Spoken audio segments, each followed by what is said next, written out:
Hello and welcome to FAU Owl Radio. I'm Chris Talt. Alongside me is Brayden Pyle, and tonight we have Game 1 of a three-game series between the visiting Fordham Rams out of the Atlantic 10 Conference and the home Florida Atlantic Owls out of the AAC Conference in NCAA Baseball.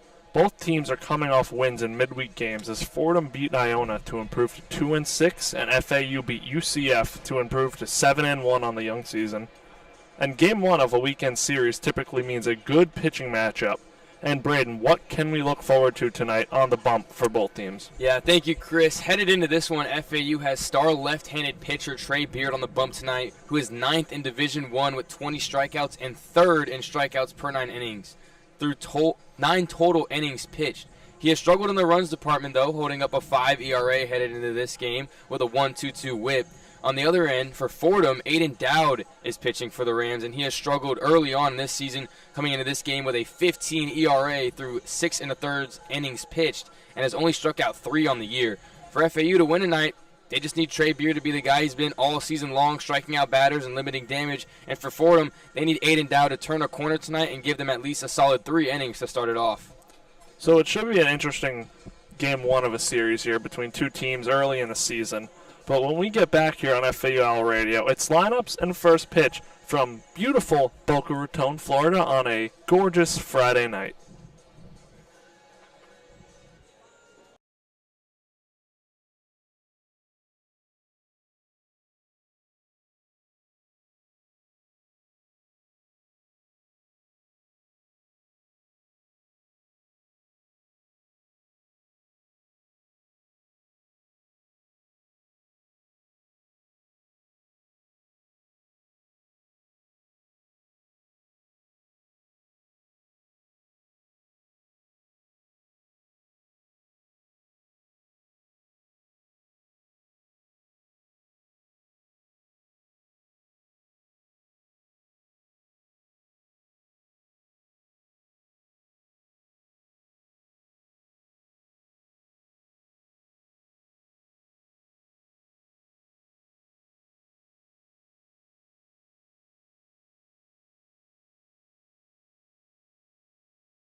And welcome back to FAU Owl Radio. Chris Talt joined alongside Brayden Pyle for Game 1 of a 3-game set in NCAA Baseball between the Fordham Rams and FAU Owls.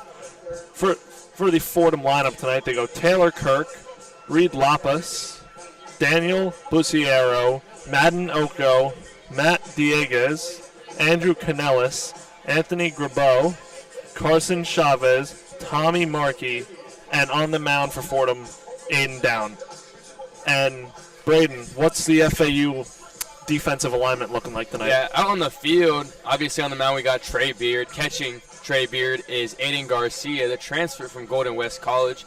At first we have Jake Millen.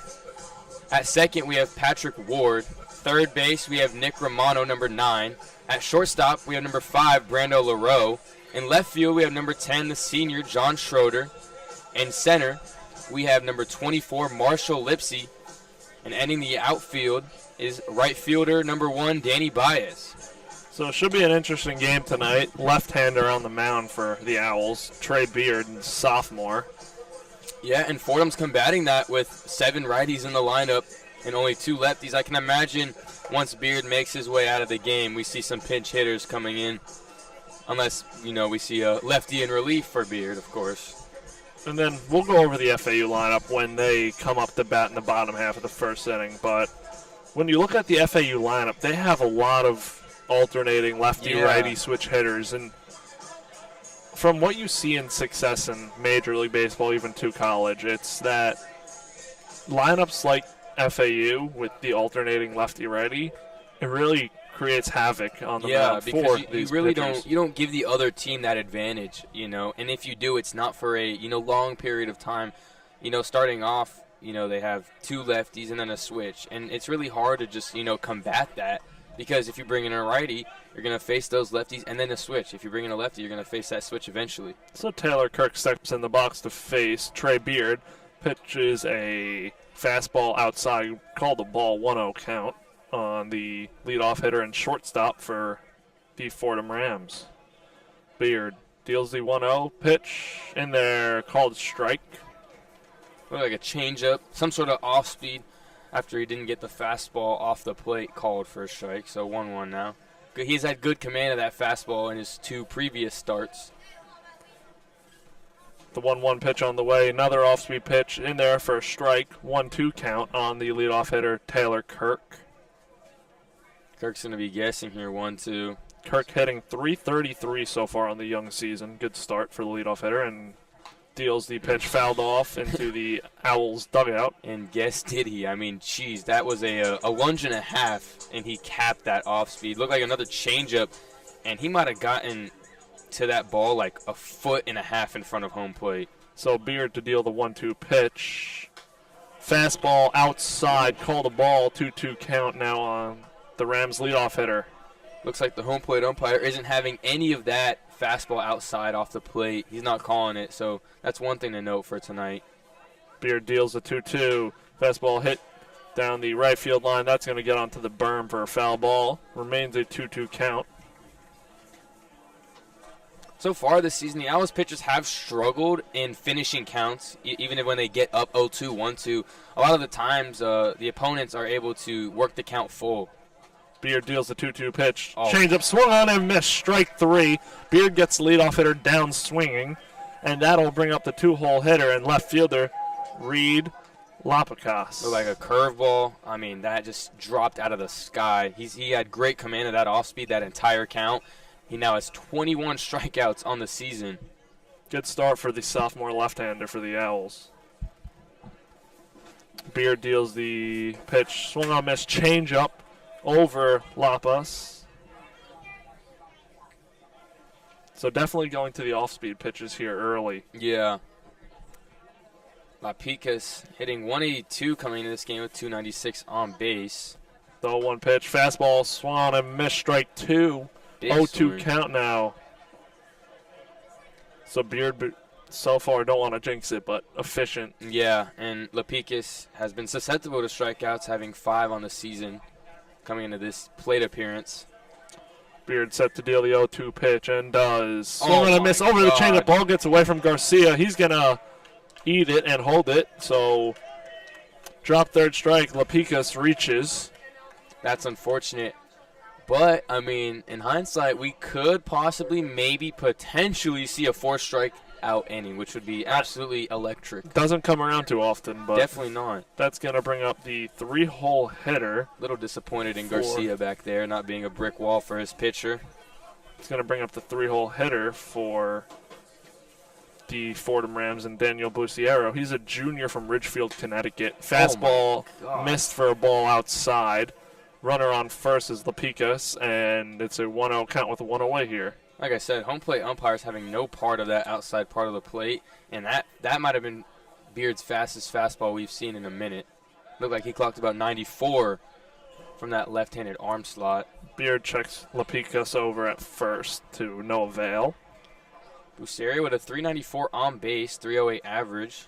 His 8 strikeouts on the season, though, so he's also susceptible. Beard sets and fires. Change up low and inside in the dirt, blocked by Garcia for ball 2-0 count on the 3-hole hitter for the Fordham Rams. Nice weather change here for Fordham, coming from the Bronx, New York, and playing here in beautiful Boca Raton on a lovely Friday night. Beard deals, change up in there, strike, 2-1 count. Going to a lot of change-ups early. Yeah, it is definitely hard to tell from this angle, but that one seemed more like a curveball, had more drop and more loopiness, I should say, than the previous pitch. As the changeup was low for a ball, but yeah, he's committing that curveball changeup really well. 2-1 count. Beard fires over to first, just keeping him close there. Yeah. That's not a real pickoff move. That's just gonna make sure you're staying over there at first. Yeah, not getting too antsy. Beard looks into Garcia for the signs on the 2-1 pitch with 1 away here in the top half of the first inning. Beard deals. Fastball hit down the left field line. That's going to hit the wall, and that's going to be fielded by Schroeder on left field. Lapicas is going to hold there at third, so Fordham set up with runners on second and third and 1 away here in the top half of the first inning. That was a great piece of hitting from Buciero. That was a barrel. I mean, that one was smoked. I would say like 103 off the bat at least. And now, I mean, the Rams are knocking on the door because of that drop third strike that Garcia couldn't field cleanly. There's 2 runners in scoring position with only 1 out. That's going to bring up Madden Oko. He's a 6'2 sophomore from Los Angeles, California, to face the left-hand pitcher for the Owls, Trey Beard. Beard deals. Pitches grounded down the third base line, just foul. Loopy curveball fouled off, but you said L.A. Fellow L.A. boy here in the booth. I'm not going to say I'm rooting for him because I'm not, but, I mean, it wouldn't be the worst thing for him to drive in a run compared to, any other player in the Fordham lineup, of course. Beard sets for the 0-1 and fires away. Drops a curveball in there called strike. Yeah, back-to-back curveballs to start off. Oko, the DH, who's hitting 360 with a 484 on base. Definitely don't want to let this guy get a hold of one, as he's the 4-hole hitter, which is notoriously known as to be the best hitter in the lineup. Beard deals. Blocked curveball in there by Garcia for a ball, 1-2 count.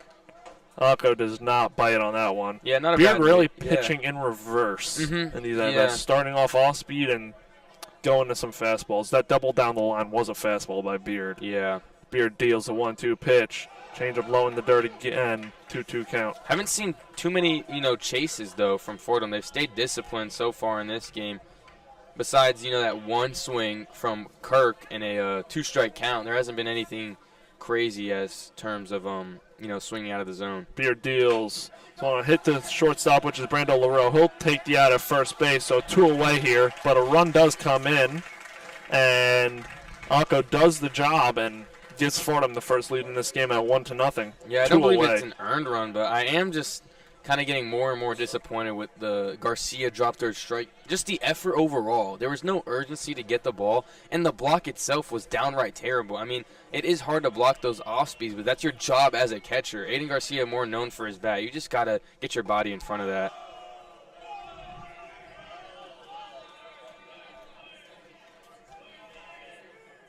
That brings up Matt Dieguez. He is a 6'1 sophomore from Westbury, New York. Went to Chaminade High School.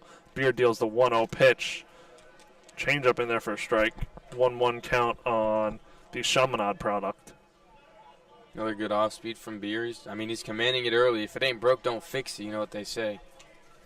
Dieguez is playing first base tonight. Chopper hit to short, fielded by Laurel. Fires over to first. Glove. Throws him out at first. And FAU retires the side. 1 run allowed on 1 hit, 1 error, which is a drop third strike. And FAU coming up to bat here, right here on FAU Owl Radio.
And welcome back to FAU Owl Radio. Fordham leads this one 1-0 after getting 1 run on 1 hit, 1 error at the top half of the first inning. Drop third strike by Aiden Garcia.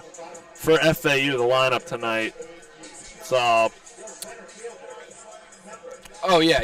My fault, Chris. My fault. Leading off for the Owls, number 24, the center fielder Marshall Lipsy. Batting second is the DH, number 15, Jake Dewar. Batting third is number 22, Jake Millen, first baseman. Batting fourth in cleanup, number 2, Aiden Garcia, the lefty catcher. Batting fifth, number 10, John Schroeder, playing the left field position tonight, batting 103 on the year. Batting sixth is number 9, Nick Romano, the switch-hitting third baseman, I should add. Batting seventh is number 11, Pat Ward, playing second. Batting eighth is number 1, Danny Baez, the left-handed hitting right fielder. And then batting ninth to end the lineup for the Owls is number 5, the shortstop, Brando Leroux. Aiden Dowd towing the rubber from the right-hand side to face the leadoff hitter Marshall Lipsy, who's playing center field. Lipsy is tied for second in the nation in hit by pitchers with 8 hit by pitchers. So he, as you can see, he's crowding the line. Dowd fires a fastball high and outside for a ball. 1-0 count on Lipsy. I mean, you got to get your money's worth with the elbow guard, the Evo Shield. They're not cheap. They are not cheap, and a lot of guys don't even use them. Dowd deals. Lipsy squares but pulls back.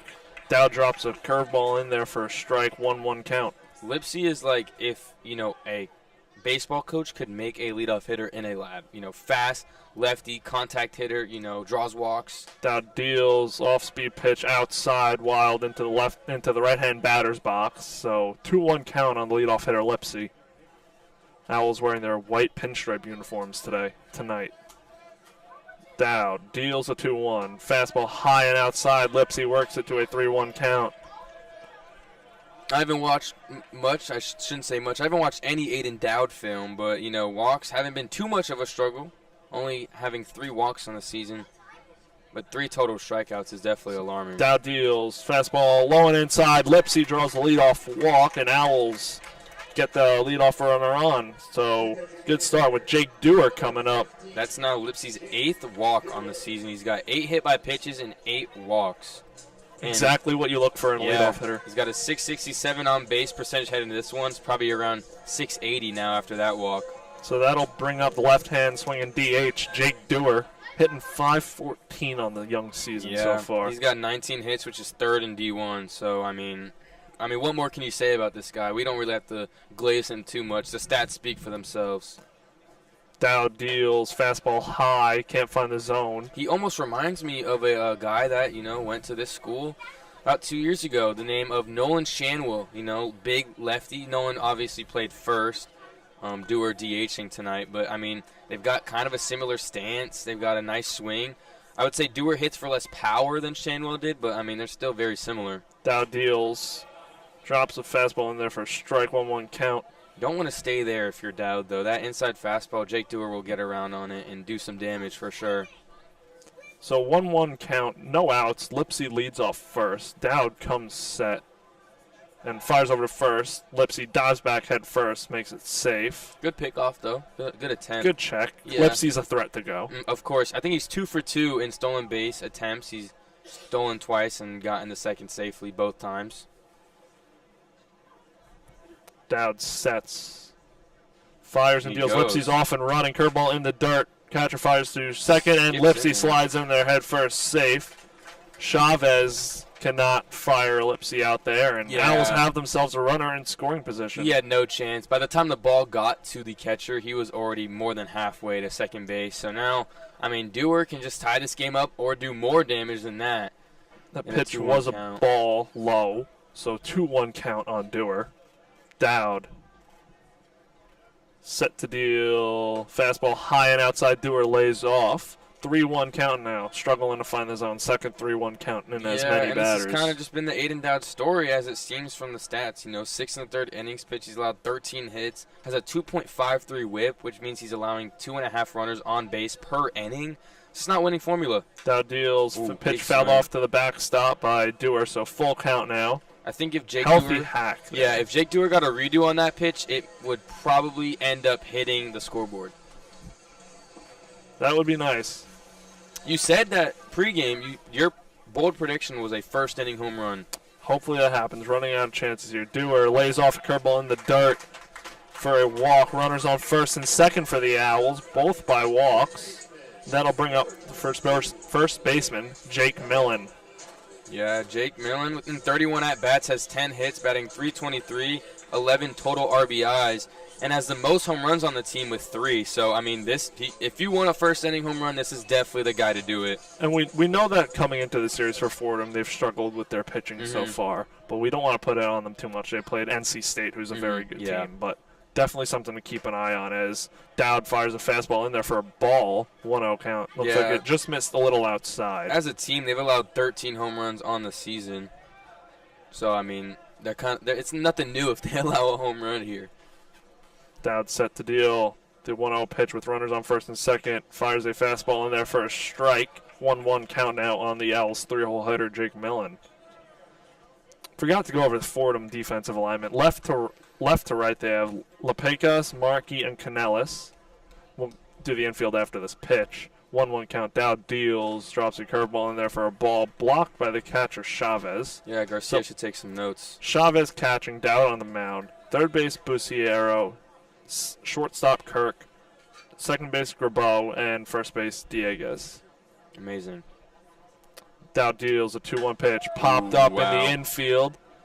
That's going to be caught by the third baseman, Busiero, and one away here. I think tough at bat there. Yeah. Got to focus on moving the runner over. Millen was definitely trying to make an impact on the scoreboard with that swing, and you should be thanking him for that if he got it done, of course. But trying to do too much there. But I do think if he got a pitch like that again, he'd definitely do some damage with it. He saw one earlier in the count where he took a big hack. So maybe if he sees Dowd again in further innings, he might do some damage because he was definitely on him a little bit in that at-bat. Now that brings up Aiden Garcia. He's got 2 home runs on the year. Dowd fires a fastball in there, called strike. 0-1 count, 1 away. Runners on first and second for the Owls here, trailing by 1 in the bottom half of the first inning. I'm not too happy with Garcia at the moment because he's, I don't want to say the sole reason, but he's the sole reason that the Fordham Rams have a run on the board because of that lack of effort on the Dowd deals. Garcia swings over a changeup for a strike. 0-2 count on the Owls' cleanup hitter. tonight. He's got 2 home runs on the year along with 10 RBIs, so very good start and 16 at-bats for Garcia on the year. Hit a big grand slam opening night. Dowd deals, pitches, grounded up the middle, and it gets through. Lipsy's going to score, and Garcia has himself an RBI single. This game's tied back up at 1. I guess that slightly makes up for the lack of effort on the drop third strike. Dewar went first to third. Garcia RBI single, and Owls are in business with runners on the corner, 1 out, and that's going to bring up the struggling John Schroeder, looking to get himself going early in the year. Schroeder's, struggling might be an understatement, batting 103 and 29 at-bats, or maybe 24. My handwriting's pretty sloppy. Only has 3 hits and 2 RBIs, so definitely looking to change that here. Grabo, the second baseman, just missed that ball. Lefty? Yes, he is. John Schroeder stands in from the left-hand batter's box. Am I going crazy? Switch hitter. Deals the This has to be fastball. Something new. This is insane. Fastball in there for a strike. That single by Garcia, that was just out of the reach of Grabo, but good job putting the ball in play at the very least. Dowd deals. Fastball spiked.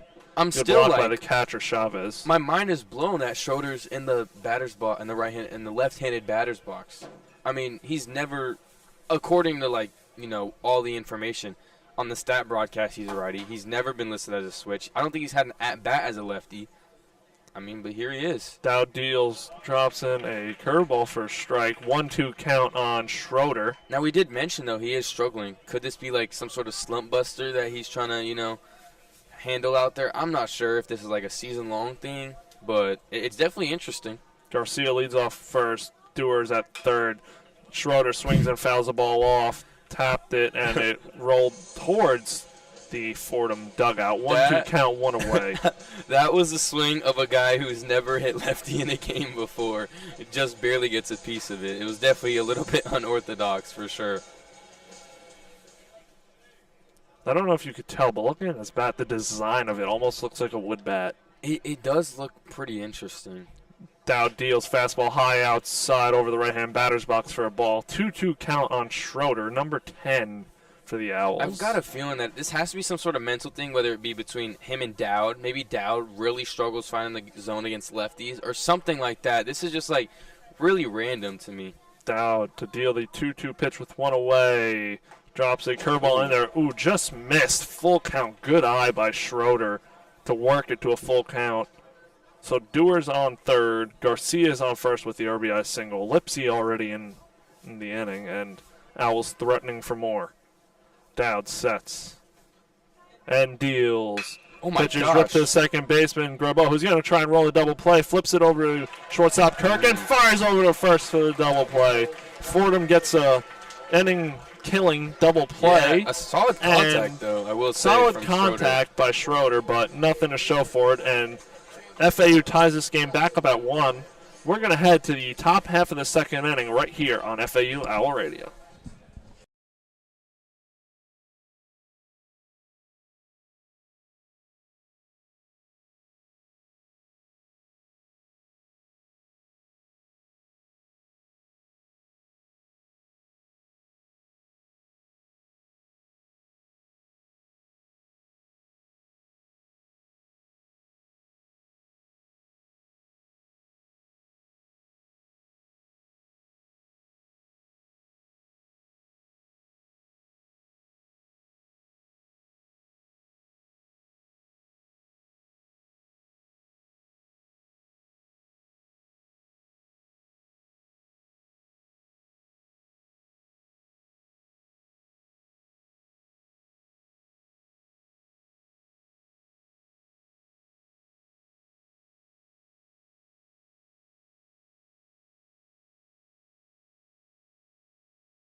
We are back on FAU Owl Radio. Brayden, Pyle, joined alongside me is Chris Talt. We're all tied up through one inning of play, 1 run for each team. So it's tied at 1 heading in the top of the second. Leading off for the Fordham Rams is Andrew Camellis, the right-hander, batting .259 on the season. First pitch from Beard is high for ball 1. Canellis is hitting .259 on the season from the right-hand batter's box. 9 strikeouts, so looking to cut down on those. And Trey Beard can definitely take advantage of that. The 1-0 falls inside and low for ball 2. Beard had great command of his off-speed and breaking ball pitches in the first inning. See if he can continue that here in the second. Tied 1-1. 1-1 or 2-0 is fouled straight back. Would you have caught that one if there was no net there? Would you have dove over the table? I mean, am I Mr. Fantastic? That was going like way to the right, but if it was right at me, for sure. Yeah, for sure. 2-1 after the foul ball. Beard, the 2-1 is fouled down the right field line, so it's going to go to 2-2. Beard's got 22 pitches so far. Canellis finding himself in a 2-strike count. Like you said, he has 9 strikeouts headed into this plate appearance, so trying not to fall victim to his 10th strikeout. The 2-2 from Beard is a soft chopper to Beard. He's going to toss it over to first for Millen for out number 1. Canellis just getting out in front of that one. Beard, little can of corn infield ground ball for out 1. Nice little PFP there for Trey Beard. Pitcher's fielding practice for those who don't know. So that's going to bring up the 7-hole hitter, number 26, Anthony Grabeau, batting .429, which leads the team headed into this one. He's a freshman. He's from Linfield, Massachusetts. Lefty-lefty matchup here for Beard. This is where Beard's really in favorable spots here. I know, obviously, a lefty-lefty matchup is very tough off of the hitter, but Beard's a tall left-handed pitcher, and he really works across his body. First pitch was fouled for a strike. Second pitch is a high fastball swung on and missed by Grabeau. So 0-2 count, now 1 out. Tied 1-1 in the top of the second. And we talked during the break after the first inning, they did not rule that drop third strike as an error, which is an interesting choice. The 0-2 is an off-speed breaking ball in there for a called strike 3 on Grabeau. Great pitch selection there from Beard. He now has 3 Ks on the night, 23 on the season. We said he's tied he's 9th in Division I in total strikeouts and 3rd in strikeouts per innings pitched. I'll tell you what about Trey Beard. Obviously, we know he's only a sophomore, so he's not draft eligible until after his junior season. But he is going to have some eyes on him.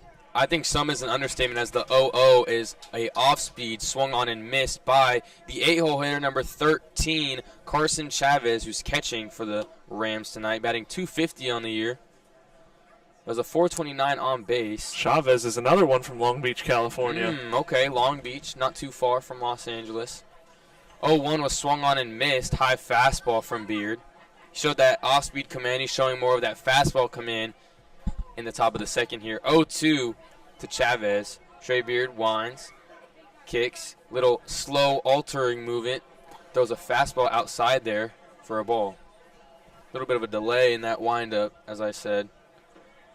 For you as a Dodgers fan, you're going to like this one, but Nestor that Cortez. little kick reminds me of a little Nestor Cortez on the mound. Dodgers legend for, Freddie Freeman. That's all I got to say. The 1-2 is fouled straight back, so we're going to do it again with 2 outs, tied at 1 in the top of the second. Not too big of a crowd here tonight.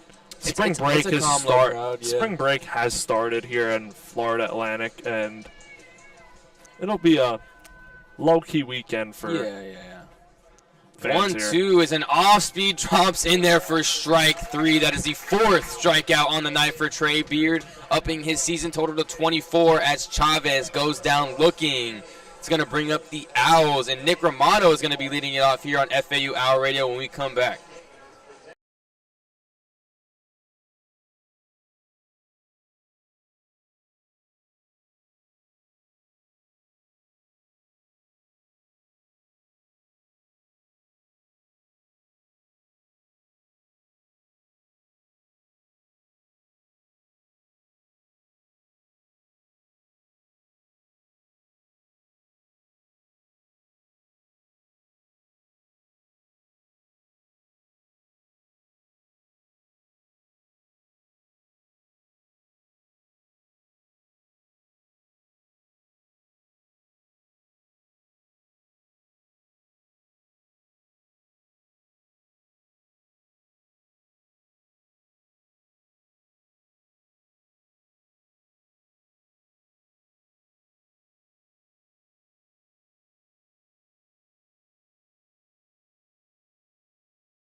We are back on FAU Owl Radio, all tied up at 1, as Nick Romano's going to lead things off here in the bottom of the second for the Owls.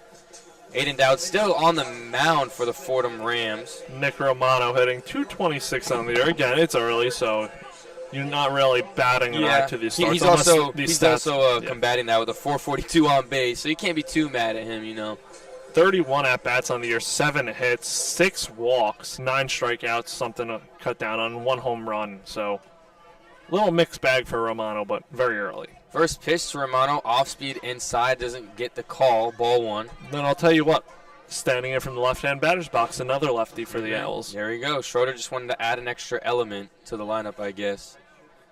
1-0 to Romano, big swing down the line. It's going to hook foul. That got scary for a second there. That's a nice-looking swing from Romano. Stayed very solid on that inside pitch as well. Here comes the. Y'all don't really want to know. As Here Comes the Boom plays throughout the stadium. 1-1. Aiden Dowd kicks and fires to Romano high for ball 2. So hitters count here for Romano. Looking to, add some runs onto the board and give the Owls a lead here. He's got Pat Ward backing him up on deck and Danny Baez in the hole. 2-1 to Romano is an off-speed that drops in there for strike 2. 2-2 count now.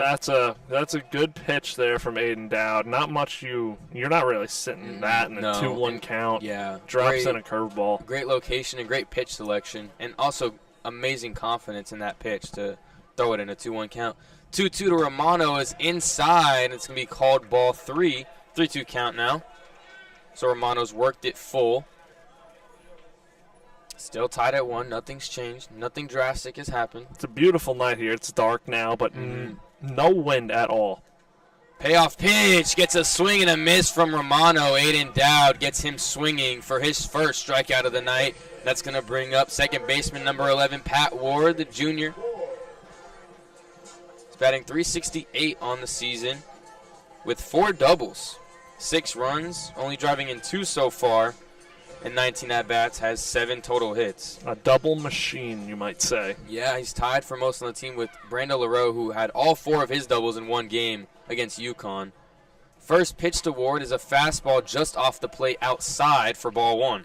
Good eye by Pat Ward on the 0-0 pitch. Haven't seen too many first pitch swings from the Owls. Usually you don't see that in general. Staying very composed so far. 1-0 from Dowd is an off-speed low for ball 2. Pat Ward now on a hitter's count, 2-0. Green light, 2-0. Considering that Dowd has struggled finding his own, I'd be hesitant to it, especially because it seems like he's sticking with his off-speed like he did last at-bat. Well, there we go. Yeah, 2-0 is taken.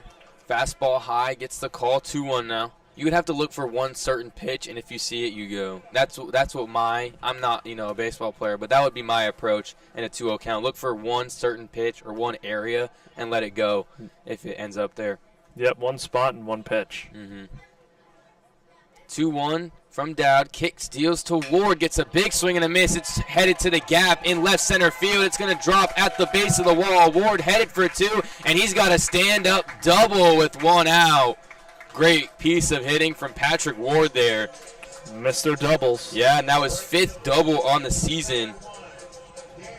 And now it's going to bring up the junior, the transfer from Indian River State College, number 1, playing right field tonight, Danny Baez. Yeah, he's playing right field. I'm not tweaking. Schroeder's in left, of course. Another lefty that Dowd has to face here after the righty was Ward. Just hit that double. 1 out, still tied at 1. Owls now have 2 hits. 1 from Garcia and 1 from Patrick Ward, of course, who just hit. First pitch is taken high for ball 1. A little bit of a brain fart there. Aiden Garcia obviously had that RBI single. Danny Baez looking to do the same here with Pat Ward at second. Has Brayden LaRoe on deck. Dowd taking a minute to get the pitch here. Pitch clock winding down a little bit at 5. Dowd gets the pitch off to Danny Baez. Fastball inside, called strike 1. 1-1 count now. So we got, number 1 hitting. 1-1 count with 1 out. It's tied at 1-1. Lots of ones. A lot of ones. If only Aiden Dowd was wearing number 1. 1-1 from Dowd to Baez is a breaking ball that catches the middle part of the plate for strike 2. 1-2 count, 1 out. Really reliant on off-speed pitches. Yeah. You could tell that's what he's comfortable with right now, going to in a especially even count since or down in the count. Pat Ward kind of barreled his last fastball. 1-2 to Baez from Dowd is hit sharply to second, fielded cleanly by Gabro, fired over to Dieguez at first for the out. Pat Ward advances from second to third as Danny Baez goes down in a ground out. Another hard hit ball. Yeah, great contact there from Baez. Not much you can do with that pitch in a 1-2 count, just trying to fight it off. Just got to keep hitting the ball hard, and eventually it's going to find space and fall through for like hits. Garcia's RBI single in the first. It's going to bring up Brando Leroux, number 5, playing shortstop tonight, hitting 296 headed in this one. First pitch swinging, like I said, we haven't seen a lot of that's fouled straight back for strike 1.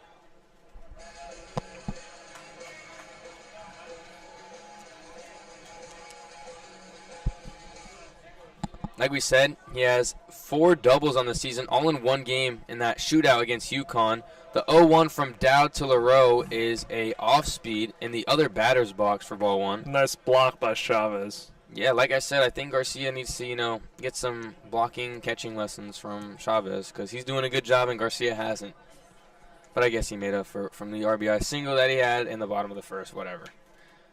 Dowd, the 1-1, getting the pitch. Kicks, deals to Leroux, fires a fastball high for ball 2. Leroux struggled early on in the season, was 0 for his first 7 at-bats, I believe, or maybe 0 for his first 9. 0 for his first 9. 9, yeah. 2-1 to Leroux, finds the zone. It's a fastball in the upper part of the plate for strike 2. So 2 strikes, 2 balls, 2 outs. Owls trying to get their second run on the board. Leroux hitting 182 with runners in scoring position so far this year. It's not very bright. 2-2 to Leroux as a chopper headed to second. Fielded cleanly, or not fielded cleanly by Gabro. It popped out of the glove, and that's going to score Ward from third. So an E4 for the Fordham Rams is going to score a run. It looked like he fielded that cleanly for a second, but as on the transfer, he couldn't get a hold of it. And that's really, in my opinion, one of the hardest parts of playing the infield is the transfers are always really hard. Especially on those slow choppers when you got to charge them. You're running full speed, and you got to make that quick transfer. You're running, you're fielding, you're transferring, then you're throwing. It's all at the same time. It's and especially with speed on the base path in Leroux, it's definitely hard to make that play. First pitch to Lipsy. Leroux goes. It was a called strike, I believe. Throw to second is not in time. Leroux's in there safely. Like I said, the pitch was called strike. Like I said, that speed on the base path that Leroux provides.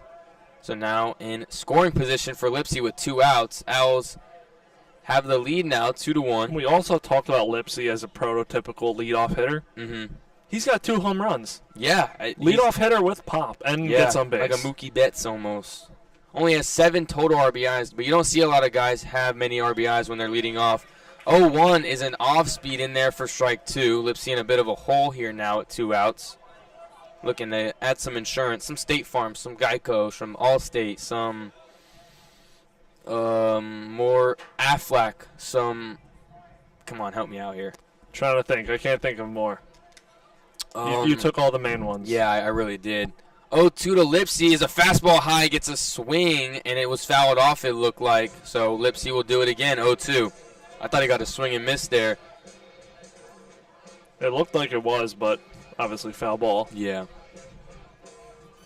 Right to the backstop. I think even if he didn't, the catcher didn't get a hold of it, so Lipsy's speed probably could have gotten him to first in time. So the 0-2 again from Dowd to Lipsy is low and in for ball 1. Good take there from Lipsy. He's very disciplined, as we said. He now has 8 walks in the season. In the first inning, he walked, of course, and came around to score. And he also has 8 hit by pitches, which is, tied for second in Division I. We think he gets another one tonight? Of course, and we might actually see it right here. Dowd, the 1-2 to Lipsy, high fastball for ball 2. 2-2 count, 2 outs. Owls leading 2-1. Have 2 total hits. I just like making those connections, you know what I'm saying? Trying to A lot of rhyme. twos. Yeah. 2-2s, 1-1s. 2-2 count, 2 away. Fordham has 1 run, 1 hit, and 1 error as well. So Dowd, the 2-2 to Lipsy, low and in again to Lipsy, so it's going to be ball 3. He works it full. I mean, he's so disciplined at the plate. It's honestly something spectacular. You've got to throw it in the zone or else he is not swinging. Transfer he from chase. Lynn College. I mean, they had a stud. Hidden gem, as I like to call him. It was a JUCO, actually. Yeah, he won JUCO, a national championship there last year. Full count, payoff pitch, gets in there, called strike 3. It was an off-speed from Dowd, gets Lipsy looking to end the inning. But the Owls tack on 1 more from the double from Pat Ward, and then the error from the second baseman Grabeau, I should say. And that's going to lead to the top of the 3rd, where Markey, the 9-hole hitter for the Bulls, or the Rams, is coming up on FAU Owl Radio.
And welcome back to FAU Owl Radio. Owls lead this one 2-1 as we head to the top half of the 3rd inning. Trey Beardsell on the mound, 35 pitchers in. He's got 4 strikeouts so far, 2 of them looking. Yeah, I mean, he's just done an awesome job all season. Like we said earlier in the pregame, he's 9th in D1 in strikeouts and 3rd in strikeouts per 9 innings pitched. So, I mean, like, what more do you want? He's pitched 9 total innings outside of this game and has 20 strikeouts. I mean, that's just complete insanity. Bear drops and curveball for a ball against the 9-hole hitter Tommy Markey, a freshman from East Falls, Pennsylvania. Beard fires the 1-0 pitch as Markey squares and pulls back for a strike fastball, 1-1 count on the 9-hole hitter of the Fordham Rams. Yeah, or the Durham Bulls, as I call them. Markey batting .375 heading into this one. Deals, changeup swung over and fouled. 1-2 count on the 9-hole hitter Markey, wearing number 15 for the Rams. Yeah, the Rams have struggled just getting a hold of the off-speed in general, and when they have, they are so out in front. They don't want to wait back. They just want to, take a hack, and I think Trey Beard's definitely taking a mental note of that. Trey Beard to deal the lefty-lefty. Fastball swung on him, missed strike 3. Strikeout number 5 for Trey Beard on the night in the 3rd inning, and that'll turn it over to the top of the lineup. And Taylor Kirk. I mean, like, how do you hit that? Especially lefty-lefty. As a lefty, you see, 3 off-speeds in a row, and then he pumps 93. Like, they're in a 2, like, it's unfathomable. You cannot hit that. Beard deals, and Kirk squares foul ball back to the backstop. 0-1 people count, say that away. Hitting a baseball is not that, like, no. It's the toughest thing to do in sports. It's the toughest thing to do in sports. Not even being biased towards baseball as my favorite sport. No. It's the toughest thing. You get a hit 25% of the time, you're making $20 million a year. And you're making the Hall of Fame. Exactly. Curveball spit on by Kirk in the dirt. 1-1 count, 1 away. Owls lead this one 2-1 in the top half of the 3rd inning. Trey Beard toes the rubber from the left side to face the righty Taylor Kirk. Beard deals. Fastball in there for a ball. That fastball, I feel like, has some extra kick to it tonight. It does seem a little bit faster than usual. We did say, off air and before, the pregame that Beard definitely struggles in the latter half of the innings. Kirk fouls the ball off down the right field line, over the berm, onto the Watch out for the people on the outdoor basketball courts. Onto the basketball courts behind, to the side of the arena. Okay. Not the arena, the field. Got you. We're not in basketball mode anymore. We're in baseball. No. Beard to deal the 2-2 pitch to Kirk. Kicks and deals. Fastball. Called strike 3 looking. Beard notches another strikeout. And 2 outs in the top half of the 3rd inning. I mean, we should make a compilation of me just going like, to these Trey Beard strikeouts. Because, I mean, there's literally nothing you can do as a hitter. You have to be perfect. You have to get ahead in the count. You can't swing and miss. You just have – I don't know. You let me know if you have any ideas. Pitching is an art, and he is painting tonight. No, he literally is Picasso. He's – I don't even know. I don't know any more painters, honestly. 2-hole hitter, Lapicas, bunted down the third baseline, foul. He's Da 0-1 Vinci. count. He's Leonardo. Wait, that's the same person. That's the same person. Come on. Michelangelo, Donatello, Raphael. I don't know their last names. All the Ninja Turtles. All the Ninja Turtles. I don't know their last names. So Beard deals to Lapicas. Drops in a curveball. Sword. Four. Swung over that pitch, little check swing. You think Lapicas can hear me from up here? Probably not. So it's a 0-2 count with 2 away. Beard steps back onto the rubber to face Lapicas. Usually if I'm in the dugout, I'd say, this isn't fencing, little bruh. Beard deals. Fastball popped up back here over our heads, and it remains an 0-2 count on the 2-hole hitter, Lapicas. This ain't fencing, little bro. You cannot be swinging a sword out here. Come on. Reed Lapicas is a grad student from McKinney, Texas. Stands at 5'10", 185. Heading into the game, batting 182. Struck out in the first, dropping that down to 174. Beard deals. Swung and a miss over the changeup, strike 3. Beard retires the side in order, 1-2-3. By strikeout. And that'll send us to the bottom half of the 3rd inning. Owls lead this one right here on FAU Owl Radio, 2-1. Oh, my God.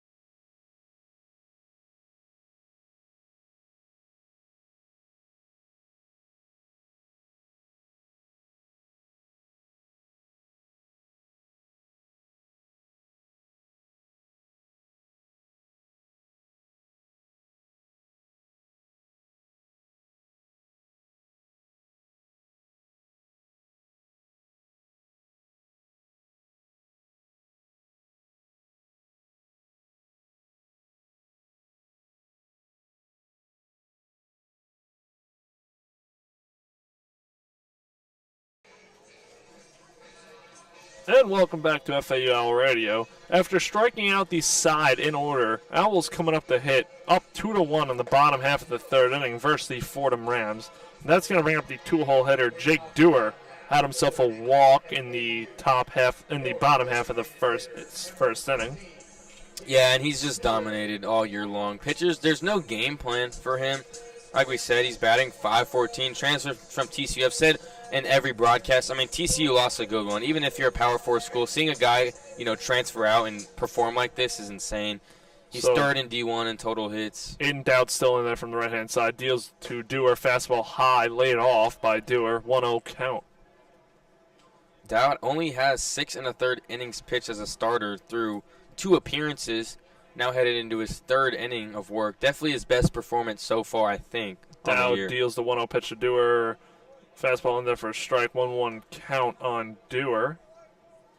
Dropping that 15 ERA to a 12.96 now, even after allowing 2 runs, 1 in the first, 1 in the second. Dowd on the rubber.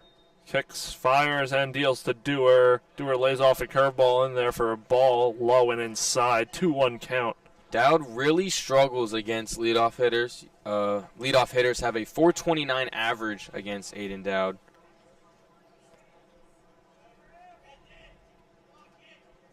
So Dowd deals the 2-1. Fastball in there for a strike. Outside corner, 2-2 count. Good Dewar pitch. doesn't like it. He steps out of the box, take time. Neither pitcher has lived on the outside part of the plate because the home plate umpire hasn't really been calling them. Dowd gets a fortunate call there. Get to a 2-2 count on Dewar. 2-2 count. Dowd sets, fires, and deals. Dewar looks at a fastball inside for a ball. Full count now on the Owls' 2-hole hitter. Jake Millen on deck. Now batting .312 after he – what did he do in the first inning? Let me try to recall my memory. He did something. He popped out to third. I would not have gotten that. This is why I need a scorecard, yo. Dowd deals. Pitcher slapped up the middle for a leadoff single by Jake Dewar. Great piece and the Owls get a leadoff hitter on again for the second time in 3 innings. I mean, when you're a pitcher, you just got – that's so frustrating because he just throws his hands at it and he smacks it up the middle for a base hit. You know what they also say? Hit it where it's pitched. I mean, yeah, that looked a little off the plate, but yeah, exactly. He just throws his hands at it, finds a spot in the infield where no one can field it, and brings up Jake Millen. Jake Millen, 0 for 1, pop out to third as we previously mentioned. Dewar leads off of first. Lefty Millen stands in the box to face the righty Dowd, who fires over to first, and Dewar slides back in head first. Safe. Owls just got their third hit of the ball game. Millen stands in the box from the left side. Face the righty Dowd. Dowd deals. Pitch. Ooh, big swing. Off speed. Swung on over and missed by Millen. 0-1 count. I know he's a 3-hole hitter, but even when you get a curveball like that, it's filthy first pitch. It's like, come on. Unless you're somehow looking for that, you're not touching Dowd fires over to first once again as Dewar slides back in safe. Dewar's stolen once, and he got on safely so far this season. So, I mean, maybe a minor threat on the base path, for sure. Dowd steps off after stepping on quick, cold time. Millen set in the box. Dowd set on the rubber. Dewar leads off first. Dowd fires over to first again. It gets away. It gets by the first baseman. Dewar's going to go first, second. Three. He's going to go third.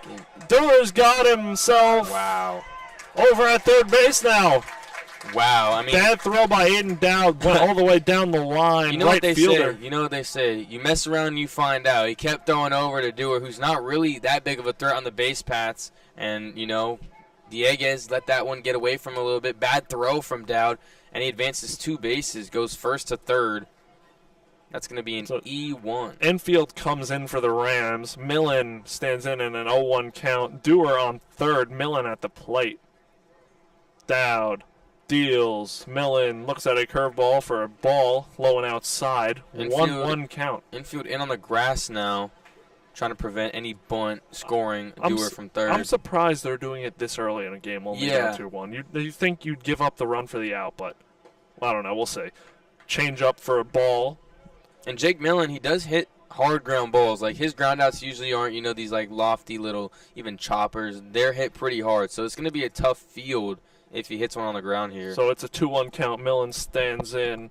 Dowd looks in for the signs. Comes to a set to face the left-hand hitter, Jake Millen, and steps off the rubber. Some mind games, maybe. So it gets boring in the outfield in these type of situations. Dowd's going to step back on looking for these signs. Comes to a set 2-1 count to the lefty Millen. Kicks, fires, deals. Millen, foul ball ripped down the line into the netting past the Owls' dugout. Thank God for the netting. I mean, that would have took a little kid's head off his shoulders. Kid was standing right there. Probably would have given him a haircut like a little deeper fade. I digress. 2-2 count, no outs. Fordham infield in. Owls up 2-1. Jake Dewar on third. Dowd sets. 2-2 pitch on the way to Millen. Millen swings over a curveball for strike 3. Catcher Chavez fires over to first for the out. Dewar stays put at third. That was not pretty. That was pretty ugly, I would say. A big swing, and not a very good one. Not a very competitive swing either. Now that's going to bring up Aiden Garcia, who already has himself an RBI single in this game, looking to tack on another run. Pitching coach is going to come out, though, for a little mound visit for Fordham. No one warming up in the bullpen yet. But speaking of the Fordham coaches, Fordham baseball coach is Kevin Layton. It's his 14th year as the Rams head coach. He was a coach at Manhattan College for 6 years before that. 2019 Atlantic 10 champs. He's from Brewster, New York, drafted by the Phillies in 1997. He played at Seton Hall and helped the team to back-to-back NCAA regionals in 2000 and 2001. And he got the Pirates their first Big East championship since 1987. Interesting. Last year, though, as coach, finished 19-33, 10-14 in the A-10. And this year they were preseason polled 10th of 12 teams. That's not very He's good. kind of been up and down the whole thing from winning an A-10 title to now.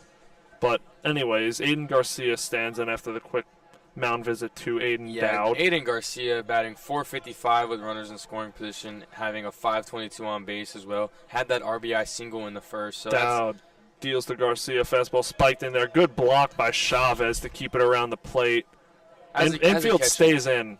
As a catcher, is that the hardest pitch to block? A spiked fastball? A spiked fastball, no doubt the hardest pitch to block. Because you don't, curveball you can predict they're going to be in the dirt, but a fastball, if it's spiked, no. It's very challenging, especially at this speed. I've heard a lot of that from Dylan Murphy. Dowd deals to Garcia, drops in a curveball for a strike. 1-1 count, one away. Runner on third, Jake Dewar. I probably shouldn't say this about Dylan Murphy, catcher for the Owls, but he would complain so much when a pitcher spiked a fastball to me. He'd be like, this dude, I'm not even going to say it, but he would get very frustrated, so I understand. Pitch from Dowd to Garcia was a fastball high and away. 2-1 count on the Owls cleanup hitter, who has himself an RBI single already on the night. Infield remains in. Dowd sets, fires, and deals. Fastball outside for a ball. 3-1 count. Hitters count here for Garcia. Drove in one, like we said in the first. This is not the spot you want to be in if you're Dowd. You almost would rather walk and just hope that Schroeder grounds into a double play, who's been struggling, and I wouldn't be surprised if we see that here. So Dowd sets. Kicks and deals a 3-1 pitch to Garcia, who swings over a fastball for a strike. I'm not sure what that did not look like a strike if he didn't swing. And, I understand it, but interesting swing here. So full count to Garcia, the cleanup hitter for the Owls. Dowd sets and deals the full count pitch to Garcia. Drops in a breaking ball called strike 3. Garcia walks back to the dugout, and that's going to bring up John Schroeder. No strikeout looking. No punch out from the ump, so a little bit of confusion after the pitch. Good job by Aiden Dowd, though, to somehow work his way out of that. And that brings up, John Schroeder, who just struggling previously in the first inning, grounded into a 6-4-3 double play. Still coming up lefty, so, I don't want to say if it ain't broke, don't fix it, because it's like, it's pretty broke with a 100 batting average. Schroeder stands in from the lefty's batter's box, hitting 100 on the year. Dowd deals. Oh Pitches ripped over the first baseman's head, just fouled down the first base line. Oh, my God, that would have been electric if left-handed hitting John Schroeder just ripped a double down the line, unfortunately. Just missed it. Good contact, though. 0-1 count, 2 away. Jake Dewar remains on third. You don't want to strand a runner on third when you had nobody out. I'm surprised at John Schroeder's competence as a lefty, though. He's kind of proven me wrong here. Could you imagine if we see a John Schroeder lefty bomb? That would be so electric. So Dowd set to deal the 0-1 pitch to Schroeder. Pitch ripped down the first base line, just foul once again. He's on it, though. 0-2 count. He is on it.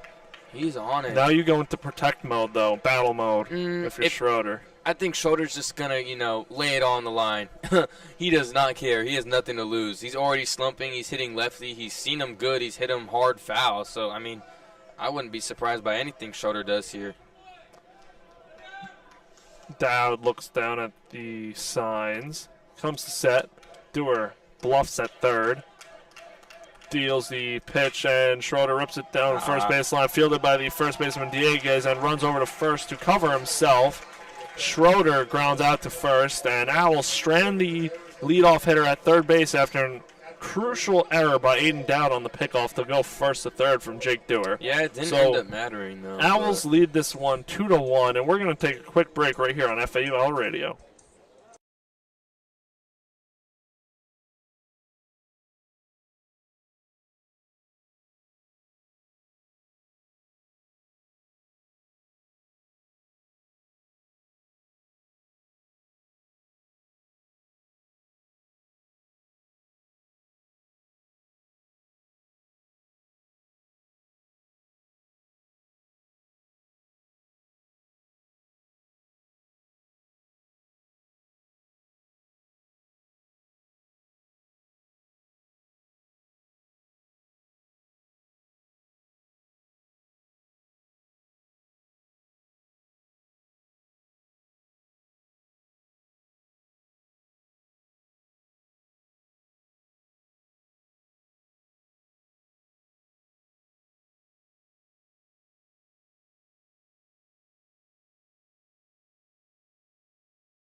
Welcome back to FAU Owl Radio. Brayden, Pyle, joined alongside me is Chris Talt. For the top of the fourth inning, Owls lead 2-1 over Fordham, or like I said, as I like to call them, Durham, the Durham Bulls. They're actually the Fordham Rams. Very confusing for my, brain-rotted brain to, handle all that information. Anyways, leading off for Fordham is number 28, Bucerio. Daniel Bucerio, the righty, batting .333 after his double in the first inning. Trey Beard has 7 strikeouts on the night, and we're only in the 4th. Yeah, he's been dominant. First pitch is an off-speed high for ball 1. Bucerio, the only dude who seems to have Beard's number. Obviously, he's 1 for 1 on the night with that double in the first. Beard, the 1-1 to Bucerio, gets a swing and a miss on an off-speed low for strike 1. 1-1 count. And Bucerio's first at-bat, he ripped a double down the third base line. Absolutely hammered that fastball. Yeah, it was barrel. It was perfect. However you want to say it, I mean, he crushed that ball. If it had any sort of lift, it would have been a home run, 100%. 1-1 from Beard to Bucerio, gets another early swing and a miss, making it a 1-2 count. Really working that changeup ever since Bucerio kind of pieced his fastball for a double. Does not want to give him another one. 1-2 count. What are we going to see here? Probably an off-speed. From Beard, another off-speed, a swing and a miss. 8 Ks on the night for Trey Beard as he gets Bucerio swinging for out number 1. That was 3 consecutive changeups. Yeah. I mean, you can just do that. He's having his way with these hitters.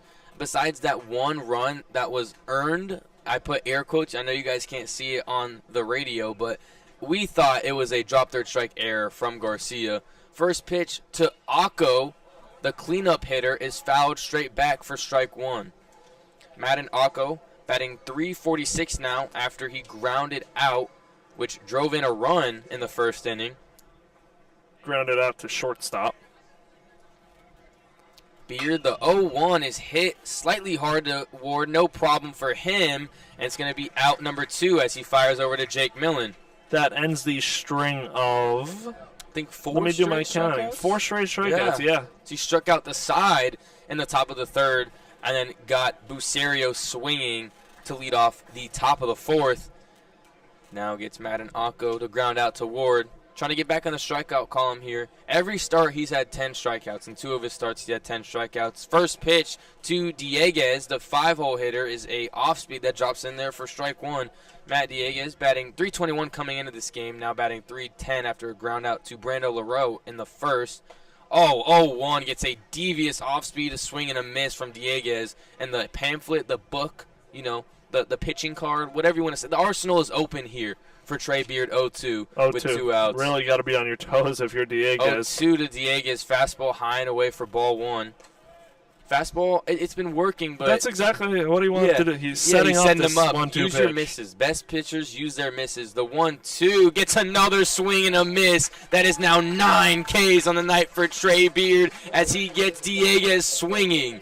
Oh my goodness, we are seeing pure dominance from Trey Beard through 4 innings pitched. He's only allowed 1 run, 1 hit as the Owls lead 2-1 heading into the bottom of the 4th. Nick Romano, Patrick Ward, and Danny Baez are due up on FAU Owl Radio.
Welcome back to FAU Owl Radio. Leading off for the Owls is the third baseman, number 9, Nick Romano, switch hitting junior. It's 0 for 1 tonight, striking out in the second as I'm having a little bit of a wardrobe malfunction as one of my bracelets is stuck in my shirt. There we go. Got it unstuck. Aiden Dowd still on the mound, facing Romano. First pitch is smoked to center field. Center fielder diving in on it and makes the play. Markey, good job reacting to that one. But a good piece there from Nick Romano. Nothing much you can do as a hitter when that happens. Just some tough luck. Just some tough luck. Love you, I love you, I love you, I love you. I love Pat Ward's walk-up song.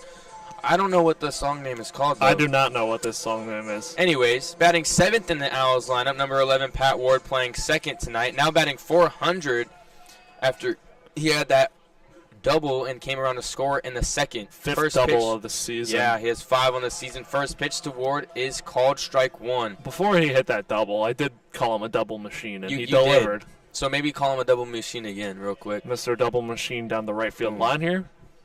Right field line. Interesting choice. I like it, though. I think he goes down third base line. 0-1 to Ward is an off-speed that gets the outside part of the plate, called strike 2. 1 out. Owls lead 2-1. Out hitting the Rams 3-1. Fordham also has 2 errors on the night as well. Only one of them ended up costing them a run, though. Yeah. Last inning, Dewar was stranded at third.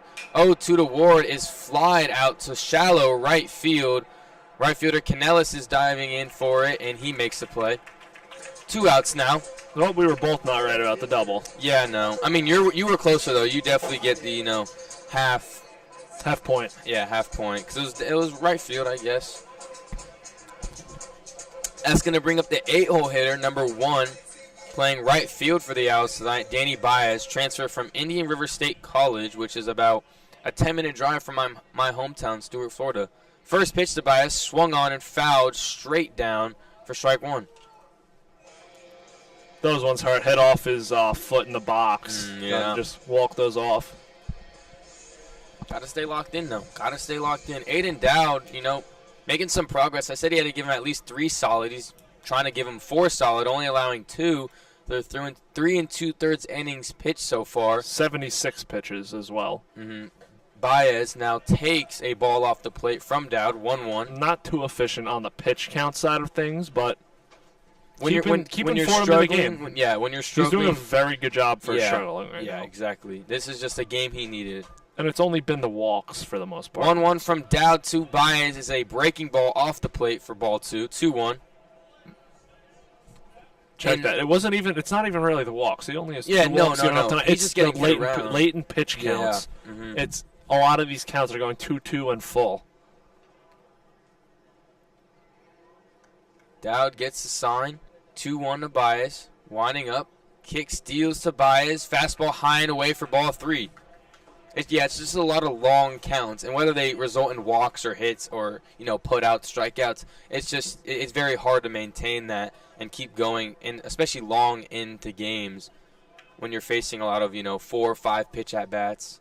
3-1 to Baez is roped to right center field. Tracking it is the right fielder at the wall at the warning track, and it's caught by Markey. A little bit of a scare there for Fordham. But a clean top or bottom of the 4th for Aiden Dowd, only giving up 2 runs on 4 strikeouts and 2 total walks. FAU still leading 2-1, headed into the top of the 5th. We'll be back on FAU Owl Radio.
And welcome back to FAU Owl Radio. Owls lead this one 2-1 as we enter the top half of the fifth inning, and that'll bring up the 6-hole hitter for Fordham, Andrew Canellis, graduate student by way of Leland, North Carolina. Trey Beard looking to continue his dominance. Yeah, Beard deals, change up outside and low, laid off by Canellis for a ball. 1-0 count. Canellis 0 for 1 on the day, ground out to Trey Beard. Beard's been efficient with a pitch count to only 58 pitches. Beard fires the fastball in there for a strike, 1-1 count. And a lot of his strikeouts, I want to say 7 or 8 of his strikeouts have been on off speed as well. He's Beard really commanding that working today. fast here, deals the 1-1 pitch, fastball in there for a strike, outside corner, 1-2 count on Canellis. Beard now has a 0.92 whip on the year, complementing that with a 3.46 ERA as well. Canellis takes his time, steps back into the box. Beard fires and deals. Swung on a miss. Fastball. Strike 3. Beard retires another swinging. Oh, my God. That is now 10 strikeouts for Trey Beard. He's 10 away from 100 total strikeouts in his collegiate career, and he now has 30 on the year, which, I mean, he's just climbing the Division I leaders as we speak. We'll have to check back after this series, after, all the other pitchers play, but he's just dominating. So Grabeau, the lefty, will stand in, the freshman. Fastball high. Grabeau lays off. You want to know who Beard's reminding me of tonight? I do. Going to compare him to the Major League? Mm-hmm. Tariq Skubal. That is a great comparison. Not a overwhelmingly hard-throwing lefty, but very crafty. Grabeau lines one down the right field line. That's going to one-hop the wall. Baez is going to field it, fire into cutoff man Ward at second, and Grabeau has himself a one-out double. He got on that fastball. It was left over the plate, and Grabeau absolutely turned on it, hit a frozen rope. Like you said, one hop to the wall. Great piece of hitting there. And now Fordham looking to tie this game up with 1 out, only trailing 2-1. So Carson Chavez will come up now for the Rams. But back to what we were saying. Let's get back he to that. really, tonight, and from what I've seen so far this year from Beard, he's similar to Skubal in the craftiness. Yeah, exactly. The finesse, I like to call it. So Beard deals to Chavez, drops in a curveball for a strike. Especially with the curveball, because we know, Skubal has that disgusting 12-6. We see that a lot from Beard as well, where it just drops out of the sky. That's probably the best comparison I've heard in a minute. Props to you. Amazing comparison. I said Crochet before the broadcast, but Skubal's a way better comparison. So Beard deals the 0-1 pitch to Chavez, who swings over the pitch in 0-2 count with 1 away. Beard looking to lock back in after giving up the double to Grabeau. I think if he throws straight off speeds the rest of this game, they wouldn't touch him, honestly. The only time they've gotten hits, their 2 hits have been on fastballs. So it's crazy. Beard sets and deals the 0-2 pitch. Swing on a miss over the changeup. Garcia's going to fire it over to first for the strikeout. Oh, my and gosh. 11 on the night for... That is 31 on the season, as he is 4 2/3 through this game. I wouldn't be surprised if he trots out there for the 6th inning, but I mean, he's dominating. How can you not let him go out there and keep doing what he's doing? I don't see anyone out there in the FAU pen, and the lefty 9-hole hitter Markey will stand in playing center field tonight. Pitch count, he only has 67 pitches as well. Beard deals to Markey. Markey pops the ball up. That's going to get out of play over the berm for a 0-1 count. But, I mean, yeah, he might get out of this inning with only 70 total pitches if he can retire Markey efficiently. Tommy Markey, freshman. But, I mean, 70 pitch. If he can somehow only escape with 70 pitches through 5 innings, that is insane work. Beard sets and deals the 0-1 pitch to Markey. Fastball swung on a miss, strike 2. 0-2 count, 2 away. Beard looking to strand the runner at second, which is Grabeau by way of a double down the right field line. You can go to anything here. I'm saying he goes changeup Beard low. Sets and deals the 0-2 pitch. Changeup low and outside. I mean, 1-2 count. Again, you got a pitch to burn there. 1-2 count. It's a great pitch, and now you can use that as well. Could go fastball on the corner, maybe. Am I calling it? Beard sets. The 1-2 pitch on the way to Markey. pitch is in the dirt. He went around. Garcia fields the ball, fires over to first, and gets the out. Another strikeout for Trey Beard, and FAU sets him down. Three outs in that inning, 3 strikeouts, all swinging. And the lone hit of the inning, a double by Grabeau. 12 Ks for Beard. We're going to take a quick break right here on FAU Owl Radio as we head to the bottom half of the 5th inning. Owls lead this one 2-1.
And welcome back to FAU Owl Radio. Chris Talt joined alongside Brayden Pyle. Owls lead this one 2-1, and leading it off is the 9-hole hitter Brando Laurel before we turn it over to the top half of the inning.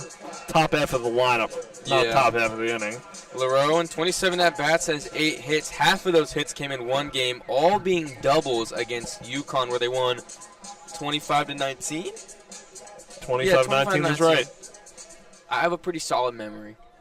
So Laurel stands in from the right-hand batter's box to face the righty Aiden Dowd, who's still in with 81 pitches. Fastball hit down the line, left field line, over the berm for a foul ball. 0-1 count. Laurel swinging first pitch. I like the first pitch swing there, especially it's a hard hit ball, foul, but it's something to build off of if you're a hitter. So Dowd sets, kicks, and deals the 0-1 pitch. Fastball outside for a ball. Laurel lays off. Great frame from Chavez. Laurel laid off that one. 1-1 count to the 9-hole hitter Brando Laurel, senior. Dowd deals to Laurel. Drops a curveball in there for a strike. Locks up Laurel.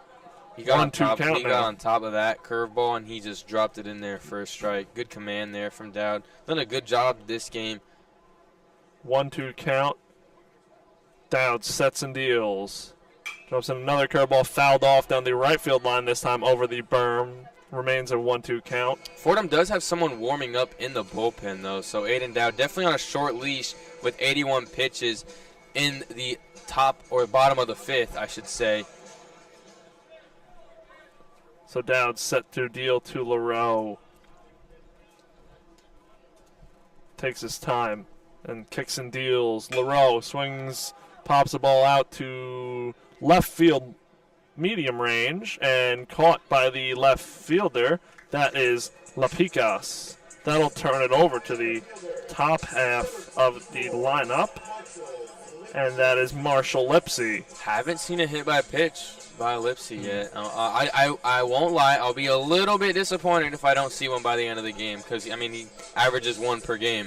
If you're Coach Layton right now for Fordham, you have to be very pleased with what Dowd has given you tonight. 100%. Compared to his other 2 starts this season, 100%. Lipsy swings broken bat. Oh, my goodness. Off the end of the bat for a single. Wow.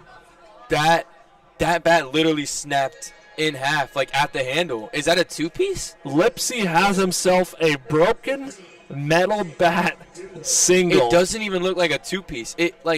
Wow. Oh, my goodness. Off the end of the bat out to the left field. For a hit. We should probably mention that he did get on base safely. At least he got a hit out of it. I know you typically say that with a wood bat, but a metal bat.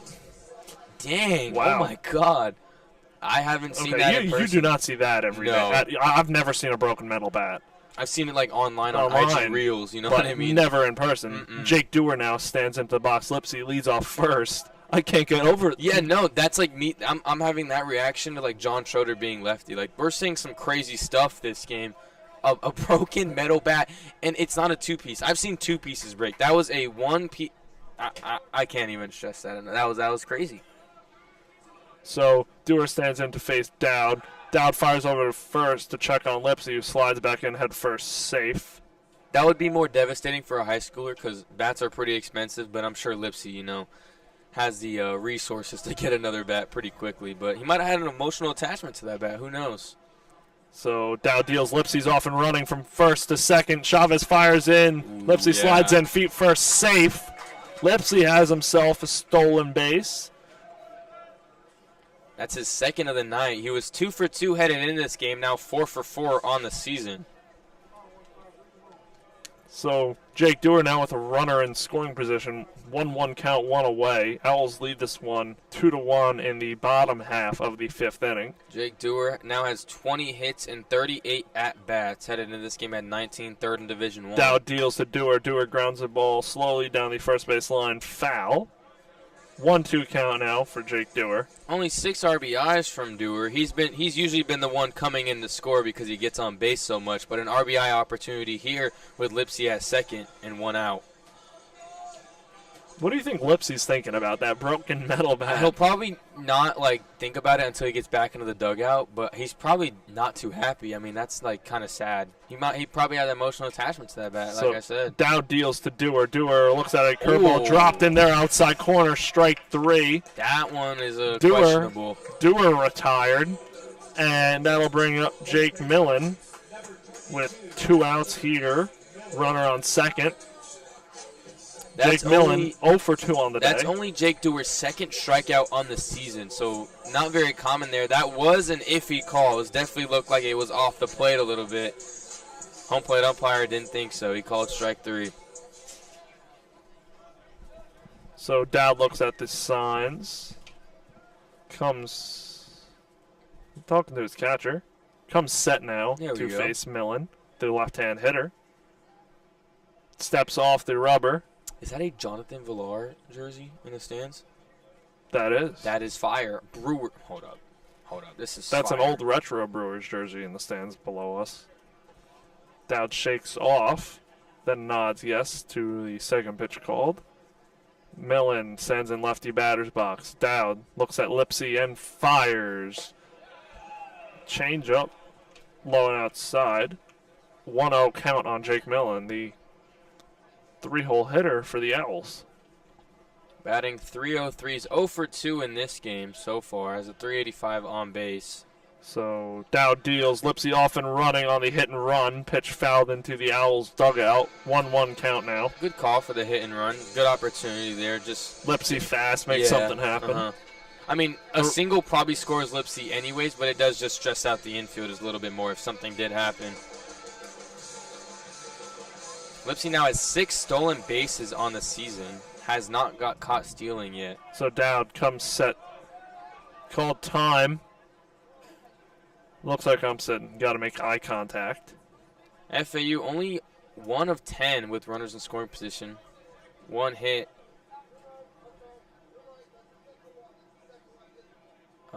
Some confusion here.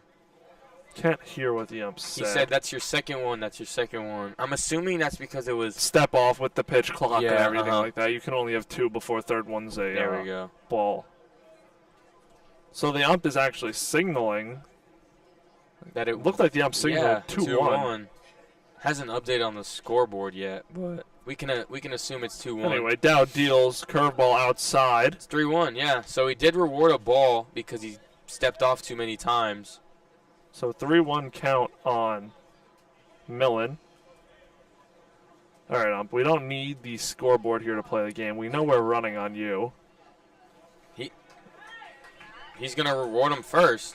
I thought intentional walk, maybe. I think there was just a mistake with count there from the ump and the scoreboard. Yeah, he thought. Okay, so I think the ump thought that the scoreboard was still a pitch behind when it went to 3-1. Wow, interesting. So runners on first and second. It's been a weird game. Lipsy on second, Millen on first. That's going to bring up Aiden Garcia, the cleanup hitter. Has himself an RBI single. We've seen some interesting events here. We've seen I think the broken metal bat highlights tops all of it. Because that is like, how does that happen?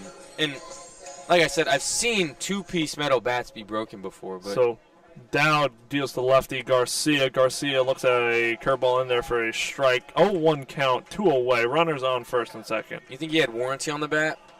I doubt it. I think I'm gonna have to ask Marshall that in class next week after spring break. Thoughts on the broken bat? I want to get an update on that as well. Dowd deals to Garcia.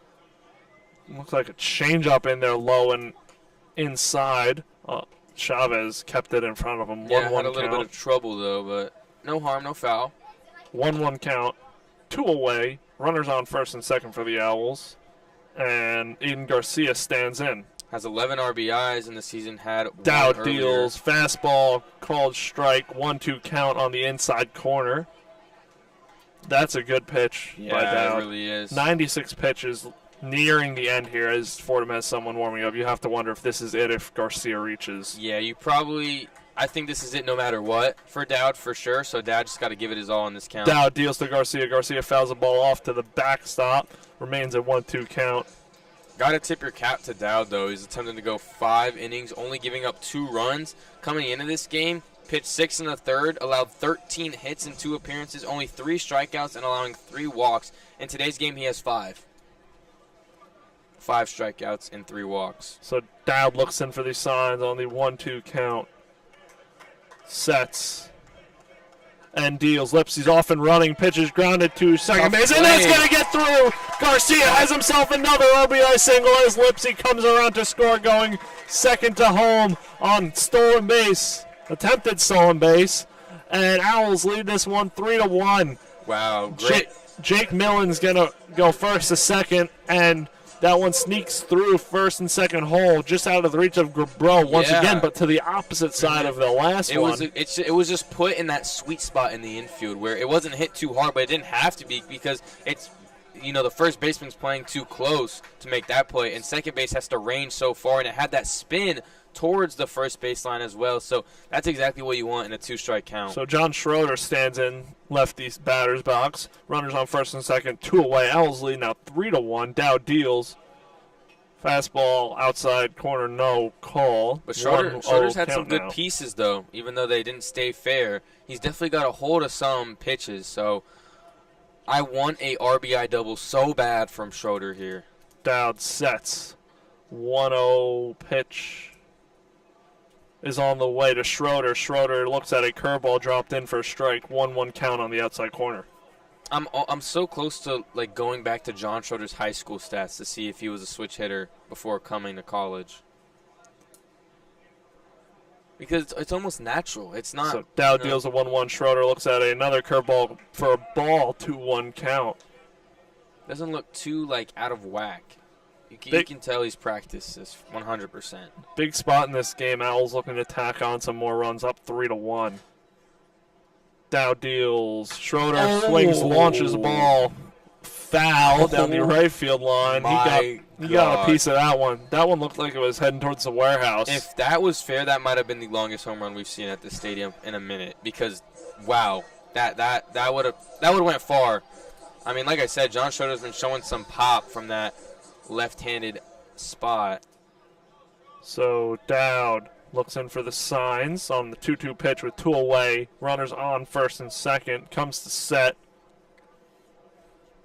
Kicks and deals 2-2 to Schroeder. Fastball outside. Schroeder lays off. Full count now. Runners will be off and going. So Schroeder with an opportunity here. Put the ball in play and possibly bring home a run or 2 depending on where it is. A single definitely scores 1 for sure. Could score 2 depending on how fast Aiden Garcia is wanting to be. So Dowd sets. Infield shift here. Full count pitch on the way. Schroeder grounds the ball to the first baseman. Picked up and ran over to first by Dieguez, who runs it over to first for the 3rd out of the inning. Owls tack on another run, leading this one now 3-1 as we head to the top half of the 6th inning right here on FAU Owl Radio.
Welcome back to FAU Owl Radio. Brayden, Pyle, joined alongside me is Chris Talt. Trey Beard trotting out there for his 6th inning.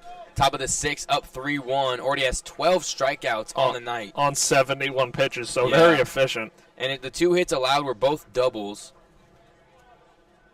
And those are the only 2 hits for Fordham tonight. The leadoff hitter, Taylor Kirk, is coming up. He struck out twice already. First pitch to Kirk, bounces off the plate to the backstop for ball 1. Kirk hitting .310 so far on the young season. He's hitting .333 headed into this one after a strikeout swinging in the first, strikeout looking in the third. It's definitely dropped a little bit. 1-0. Kirk against Beard. 1-0 to Kirk is high for ball 2. Maybe Let's Beard see having someone stretching over there, tossing behind there. Looks like they're throwing the football, getting loose for the Owls. We see that a lot nowadays. 2-0 to Kirk, another ball high, fastball, 3-0 count. You have to wonder how far Coach is going to run with. Coach McCormick's going to run with Beard tonight. He's varied between pitchers, long, short leash. 3-0, finds the zone for strike 1, 3-1 count. He's just very inconsistent. He'll sometimes let guys go too far and then sometimes cut guys short, I feel, but he's letting Beard go so far. To the top of the lineup, 3rd time through the order. 3-1 to Kirk is high for ball 4. I believe that's the first walk tonight for Trey Beard. Yeah, the first walk allowed from Beard. So it's going to bring up the 2-0 hitter, Reed Lepekis. He is 0 for 2 with 2 strikeouts as well. He reached by drop 3rd strike. Scored the You said Rams before run. we came live, we were only going to see 1 strikeout this inning, so we're going to have to see. Beard picks off the first. No worries for Kirk. Gets over there safely. Again, not your A move over there to first Just yet. Maybe trying to get a flow with the arm, maybe loosen it up a little bit. Who knows? Lepeka was the one who struck out in the first and came around to score on the drop 3rd strike, actually. First pitch to him is roped to 3rd, fired over to 2nd for Ward. Ward fires it to 1st in a 6-4-3 double, 5-4-3 double play for the Owls. My apologies on that one. It is a 5-4-3 double play. I corrected you on that one. Yeah. Something fell off. I'm like, that is not 6. But, once I say 6, I can't just stutter. But the pitcher's best friend. Yeah. Great job by Beard. And you were right. We might only see 1 strikeout this inning. As a 3-hole hitter, Daniel Bucerio is coming to the plate. Bucerio First pitch is is 1 high for for 2. ball 1. 1 for 2 with a double and a strikeout swinging. He had that double in the first. Did not come around to score. First pitch was a ball high, 1-0. 1-0 from Beard. Off speed, doesn't catch a part of the zone, so 2-0 count. Beard losing the zone a little bit. That ball was hit hard down the line, so he caught a lucky break on that double play. It's the 3rd time through the order, so you're going to see some woes. 3rd pitch from Beard is a ball again, so 3-0. Second 3-0 count we've seen. Garcia wants a word with his pitcher really quickly. I think this is definitely the first time all night we've seen Beard sort of struggle. Yeah. I mean, like we said, he had 71 pitches coming into this inning, has 77 now. He has 12 total strikeouts. He only allowed his first walk just now, a second ago, which then got halted because of the double play from Romano. 2 outs now, 3-0 count. Owls still lead 3-1, out hitting Fordham 5-2. Coach Layton came out of the Fordham dugout saying something to the ump. It didn't look too friendly. No, not at all. What is he complaining about? I know it could be about mound visits. Huh. I believe in 3-0 to Bucerio, rides him inside for ball 4, so another walk here in the top of the 6th inning for Beard. Had no worries with walks at all through the first 5. Didn't give up a single walk through those 5 innings. Now has given up 2 in the top of the 6th. He's looking for 6 innings, almost clean. Only giving up 1 run. First pitch to the 4-hole hitter, Akko, is high for ball 1. Madden Akko was batting .360 headed in this game. Pitching coach going to come out to settle down your ace, Coach Trey Beard. Coming out. Good mound visit. Madden Akko has the only RBI for Fordham with that ground out to shortstop in the first, and then he grounded out to second in the fourth. I wonder who they're warming up in the FAU pen.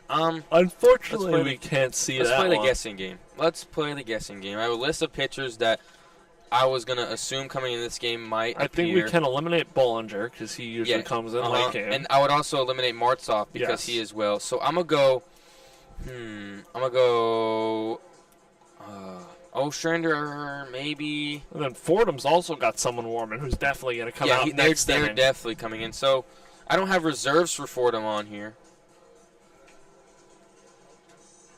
But I'm just going to guess that it's I'm going to just go Ryan Buckler. I'm going to go Ryan Buckler's coming in for the Owls. We'll see.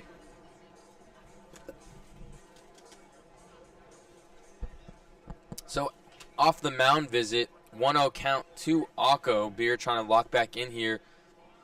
Finished the top of the sixth. Runner on first is Bucerio. Picks off towards Bucerio. No threat. Millen just tossing it lightly back to Beard. Look at the fog from the outfield lights. Yeah, it's very ominous, as I like to say. It reminds me when I played travel baseball at fields called Brookhaven Complex. They were turf, and on the summer nights, the fog would come up, and sometimes it'd be tough to see the 1-0 from Beard was high for ball 2. I don't really like turf. What's your opinion? 2-0 is fouled straight back right towards us. Yeah, that actually probably would have landed a row in front of us, I think. Had a lot of backspin. No reaction, by the way, up here. I did not react. You didn't react. 2-1 count now, 2 outs. Owls still lead 3-1. 2-1 count. We saw some flinchers, though. We did see some flinchers. The 2-1 is an off-speed that drops in there for strike 2. So Trey Beard looking for his 13th strikeout on the night on Madden Akko, who has not struck out in this game, just has 2 groundouts. Akko trying to tie this game up as he represents a tying run in the top of the 6th. Beard picks off to first for Bucerio again. No harm, no foul.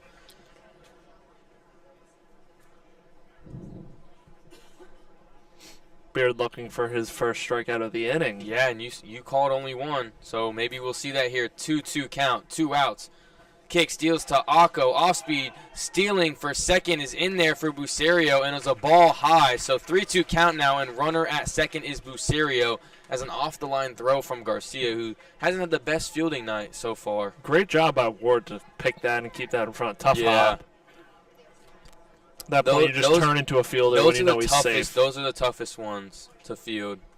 3-2 full count to Akko. The payoff pitch is low off the plate for ball 4. So 3 walks this inning for Trey Beard, and I wouldn't be surprised if he might if he does not get this guy out, he's definitely probably not gonna see another batter. So it's do or die here for Trey Beard. Got the big double play, and Dieguez. But like you said, it was a hard hit ball, so it doesn't really feel rewarding as a pitcher when that happens. Dieguez 0 for 2 on the night. Big spot. Yeah, he grounded out in the first, struck out in the 4th. Trey Beard looking to keep it clean this inning.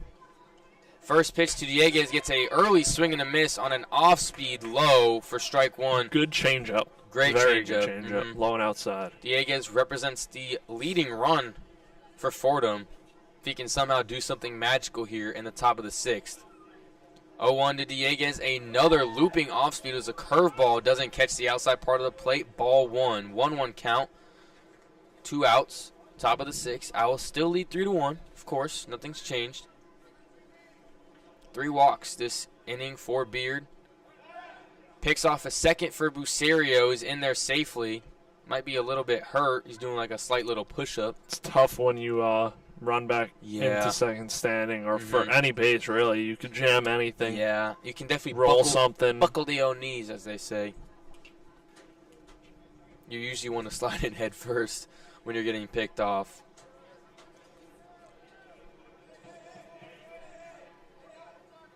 Beard stepped on the mound. Fordham dugout was not having it as Bucerio was still a little bit shaken up. 1-1 count. Dieguez at the plate. Beard looking to get out of this inning. Runners on second and first. The 1-1 is high and away for ball 2. not even close on a lot of these pitches. Yeah, You're missing high. And like we said, I mean, he's done better this game, but he came in this inning with 71 pitches. This is now pending his 17th pitch in the inning. So he struggles in the latter half. The 2-1 is a fastball that's hit to right field. Tracking it down is Baez, and he makes the play for out number 3. So no harm in the top of the 6th. It got a little bit scary there as Beard had 3 walks, but the double play and the fly out ends the inning. 6 innings, I want to say clean, but he did allow 1 run in the first inning. Great performance from Trey Beard as he has 12 total strikeouts, and that's probably the last we are going to see from him. Leading off the bottom of the 6th for the Owls is Nick Romano, and we will be right back for that on FAU Owl Radio.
Welcome back to FAU Owl Radio for the bottom of the 6th. Nick Romano is going to be leading things off for the Owls, and a new pitcher for Fordham is Robbie Stewart.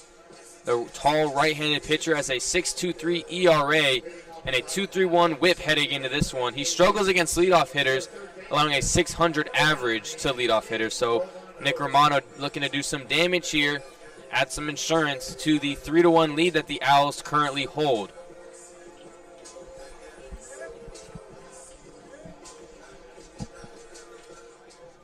Haven't seen Robbie Stewart warm up as we were scrambling to find his name on the roster. First pitch from Stewart is roped back up the middle from Romano for a base hit. Starting things off right in the bottom of the 6th. That's going to bring up the second baseman, number 11, Patrick Ward, who hit a double earlier in this game. I believe came around to score.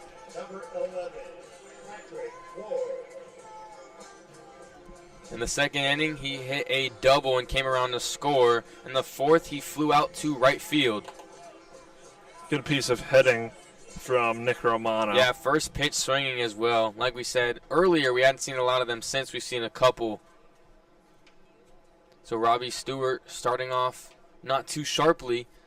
It doesn't get easier from here as he has Patrick Ward to face. First pitch to Ward. He squares, pulls back, fires back pick to first. Is not in time from Chavez. Good job by Romano to stay wary of the back pick from Chavez. Someone from the dugout Yelling Fordham out is play calls. Yeah, 254. Wonder what the scouting report is on that. Stewart gets the call. Kick steals. The 1-0 is way outside for ball 2 on Ward. Good stop by Chavez. Yeah, he's done a really good job all game of keeping the ball in front of him as well. So, and he's also done it in the hitting department as well. He's batting .444 now and had a double, hitting 1 for 2 tonight.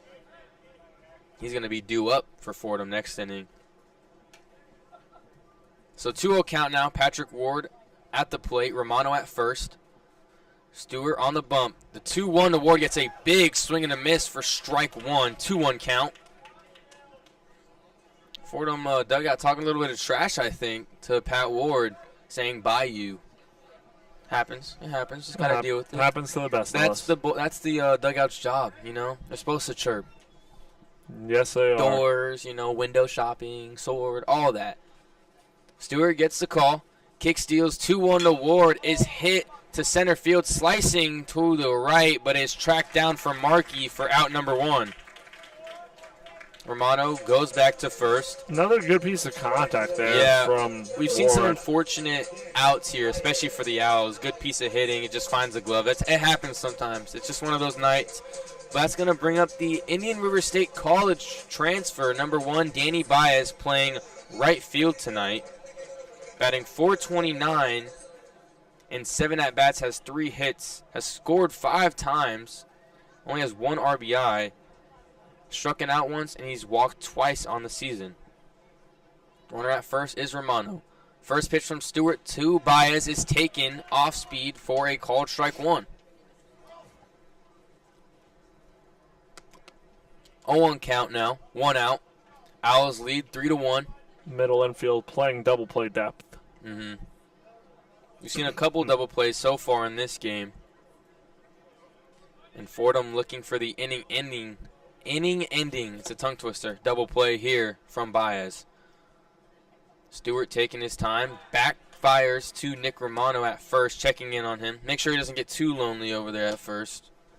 But he's in there safely.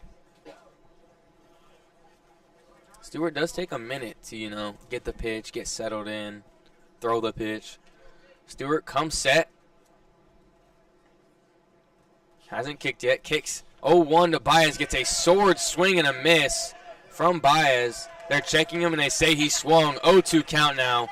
Baez in a hole here. He definitely went around on that one. There's no doubt about that. Fordham's dugout is laughing at him.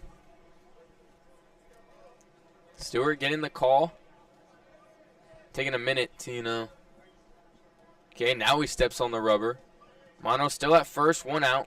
Baez in an 0-2 count here. Owls up 3-1. Baez looking to tack on. The 0-2 to Baez is low and in for ball 1. Makes it a 1-2 count. Baez looking for his first hit of the night. There is someone warming up in the Fordham bullpen. Obviously, we can't tell who it is from here. Way off in the distance. We don't have drones. We don't have vault cams or anything like that. So we don't have good comms. We don't have the bullpen camera. We're not MLB yet. 1-2 from Stewart to Baez is swung on and hit sharply foul. So we're going to do it again at 1-2.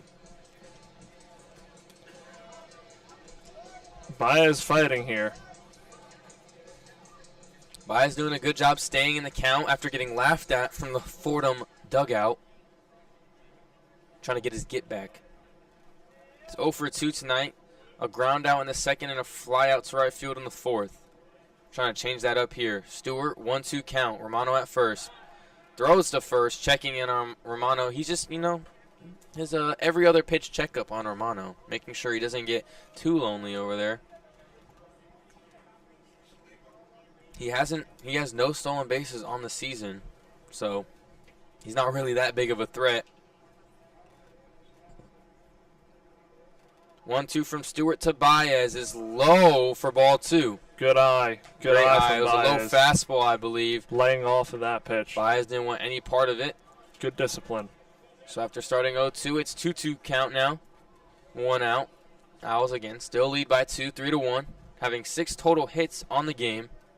Baez looking to add 1 to that column. The 2-2 from Stewart is a lofty breaking ball that does not catch any part of the plate. So Baez has worked it full after being down 0-2.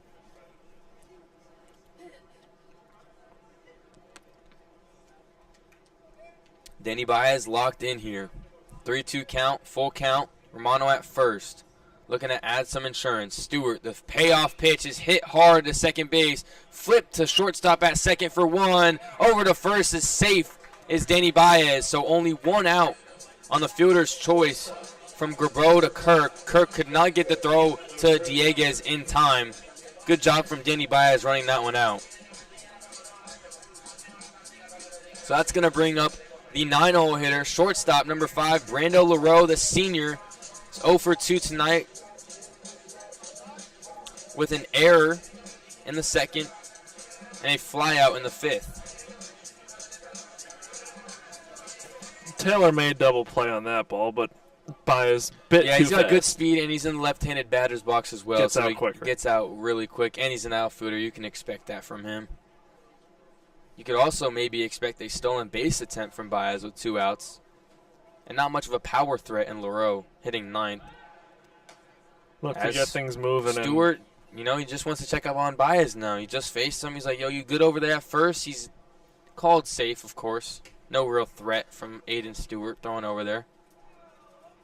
Or Robbie Stewart. I don't want to calling him Aiden Stewart. It's weird. Previous pitcher was Aiden Dowd. Yeah. That might be why. I know why. I'll say it after this pitch. And he checks in on Baez again. It's because Hayden Stewart was one of the Delaware players. So I called 2 games in that series, and I think one of their pitchers was also Aiden Stewart. So, or maybe he was the first baseman, one of the 2. So that's why I've been calling him Aiden Stewart. It's Robbie Stewart. Trying to get out of this inning unharmed. 0-0 to LaRoe is high, called strike 1. LaRoe doesn't like that, and neither does the Owls dugout. It's going to be a 1-0 count, or 0-1 count with 2 outs.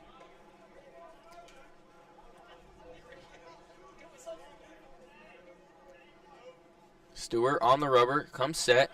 Checks in on Baez again at first. He's in safe. I would like to see college implement the rule where you have limited pickoffs because it really drags on. It does. And pitchers, I don't know, because I'm not good friends with any pitchers. Why do pitchers do that so much? I don't know. Comes set, kick steals to LaRoe. The 0-1 is fired high, and it gets away from the catcher Chavez. So Danny Baez is going to take second here. Now a runner in scoring position for LaRoe with 2 outs in the bottom of the 6th.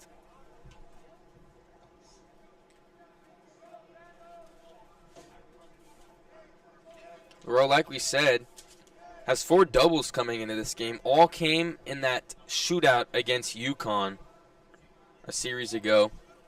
Robbie Stewart, like we said, looking to come out of this inning unscathed. The 1-1 to LaRoe almost gets away from Chavez again. Good glove there to keep it in front of him. 2-1 count to LaRoe now.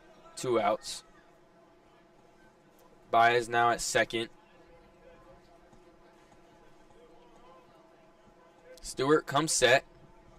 Gets the pitch. Winds, kick, steals to LaRoe, and it's fly just out of play to the right side. It's going to make it a 2-2 count. 2-2 count, 2 outs. Brando LaRoe looking to get on base for the second time in this game. He reached by way of an error in the second. Has not gotten a hit this game. Has a .353 on base percentage on the year. Only .167 batting average with runners in scoring position. 2-2 from Stewart to LaRoe is fouled over the right field line again. So we're going to stay at 2-2. LaRoe battling. He does bat .417 with 2 outs. So he struggles with runners in scoring position. He does well with 2 outs. So it's kind of battling those averages here.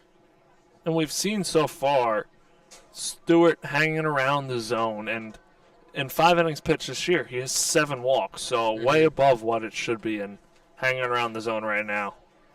Stewart kick steals 2-2 to LaRoe is a chopper just fair to third. So they're going to stay at 2-2 and do it again.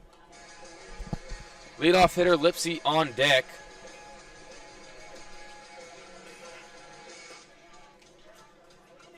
So if LaRoe does get out here, the Owls will have the top of the order due up in the bottom of the 7th.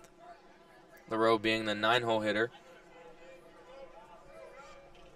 Stewart comes set on the rubber. Kick steals. 2-2 is fly to right field. Just foul. Tracking it down is Canellis, and he makes the play for out number 3. Owls cannot tack on an insurance run in the bottom of the 6th. So that's going to bring up Andrew Canellis, who just made the play in right field, who is due up for Fordham. They have 6, 7, 8 due up in the top of the 7th. We'll be back on FAU Owl Radio for that.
And welcome back to FAU Owl Radio. Owls lead this one 3-1 as we head into the top half of the seventh inning. And FAU makes a pitching change, bringing in number 13, Stephen Andrews. 6 1/3 inning pitch so far this year to a 2.84 ERA and a .47 whip. Owls looking to hold the Rams right here with the right-hander in. Due up for Fordham, Canellis, Grabeau, and Chavez. That is 6, 7, 8. Canellis 0 for 2, Grabeau 1 for 2 with a double, and Chavez 0 for 2 with 2 strikeouts.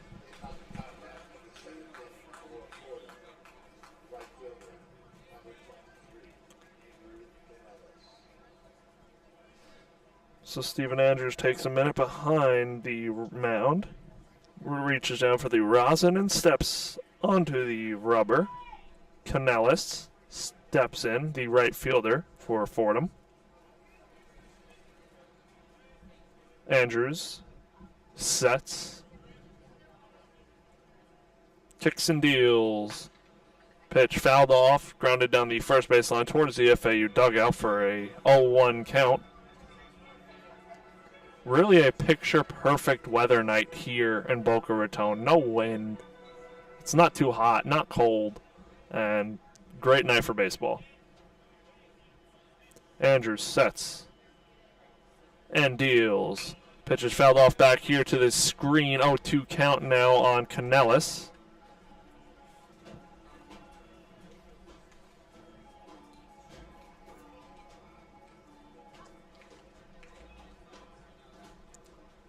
Andrews looks in for the sign, comes set,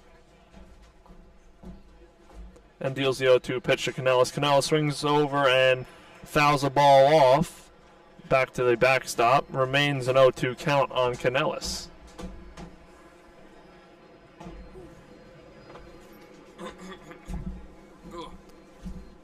Okay. Welcome back, Brayden. Thank you. Nothing crazy happened. No broken bats. No, nothing like that. Good. Okay. Good to know. It's a lot colder over there than it is in this tent. I guess the tent gives us some protection. Andrews deals the 0-2 pitch to Canellis. Curveball dropped in there. Strike three looking. Andrews has his first strikeout, and leadoff hitter retired for the seventh inning. Coming into this game, Andrews propping up a solid 2.84 ERA with a .47 whip. Had 6 strikeouts coming in, gets his 7th on the season.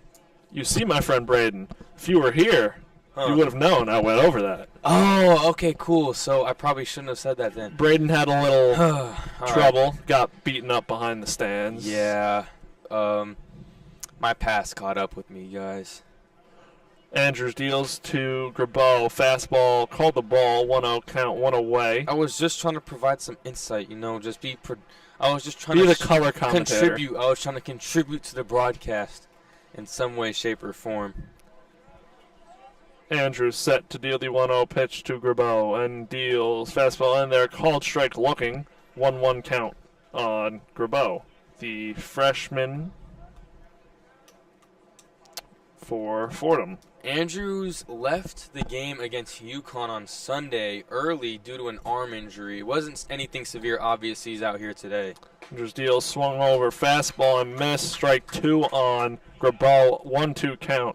And Andrews leaving that game early, I do want to add, did have some effect to the Owls losing their only game on the season because he was dealing, I think, through only an inning and 2/3, and then Bollinger had to come in and, have a prolonged outing, which ended up, being the Owls' demise. Andrews deals the 1-2, pitches, ripped back up the middle, almost caught by Andrews as he recovers and fires over the first for out number 2 of the inning. Great glove, but quick movement there by Andrews and recovers and gets the out. Stayed composed. Solid contact, though, from Anthony Grabeau. He's done well so far this season, having a .444 average. He has a hit already today. That's going to bring up Chavez now.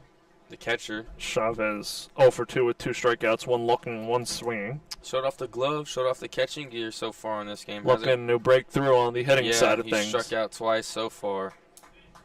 It's hard not to strike out against a guy who has 12 strikeouts through 5 innings. So Andrews comes set. Kicks and deals to Chavez. Fastball high and in. Ball. 1-0 count on Chavez. Get him off the plate a little bit, Can't let him get too comfortable.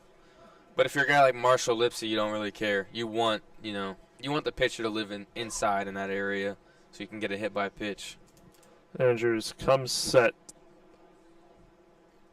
Rocks and deals. Pitch fouled off into the screen, and 1-1 count now on the 8-hole hitter, Chavez. Andrews does a good job commanding his fastball, and that's really his go-to pitch. Doesn't really want to steer far from it if he doesn't have to. Carson Chavez looking to battle on a 1-1 count. Andrews comes set. Kicks and deals. Curveball swung on and missed. Strike 2. As I say that, he delivers an absolutely disgusting curveball. 1-2 count on Carson Chavez, the Fordham Rams catcher.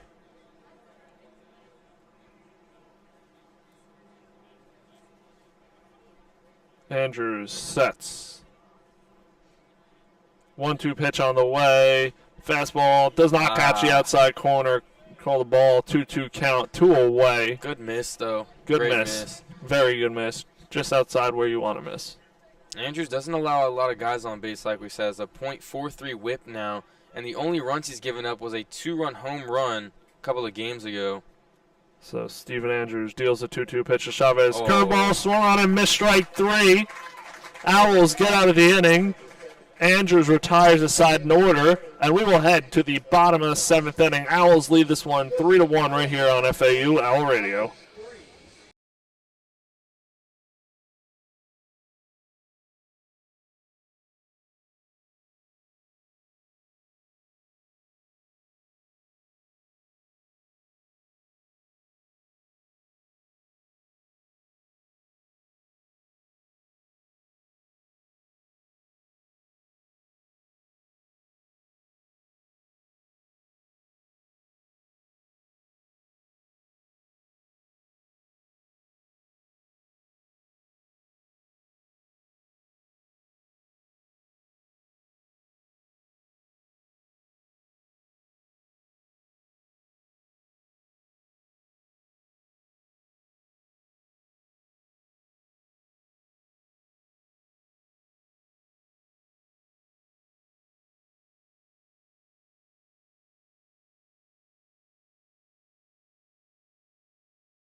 And welcome back to FAU Radio. I forgot we were in the middle of the 7th. I thought it was the 8th inning. My apologies. I'm sorry. Close. Yeah, Next yeah. half inning. I'm glad, because if you didn't say anything immediately, I would have taken over that inning completely. So Very sorry. That will bring up the leadoff hitter for the Owls, Remember, Marshall Lipsy. I got beat up, so my brain's a little bit discombobulated. I got to wait another half. Marshall Lipsy looking to get another hit after breaking his bat last at bat. New bat. Robbie Stewart is still in there. And Lipsy stands in from the left-hand batter's box to face the righty Stewart. In the bottom half of the 7th inning, Owls lead by 2.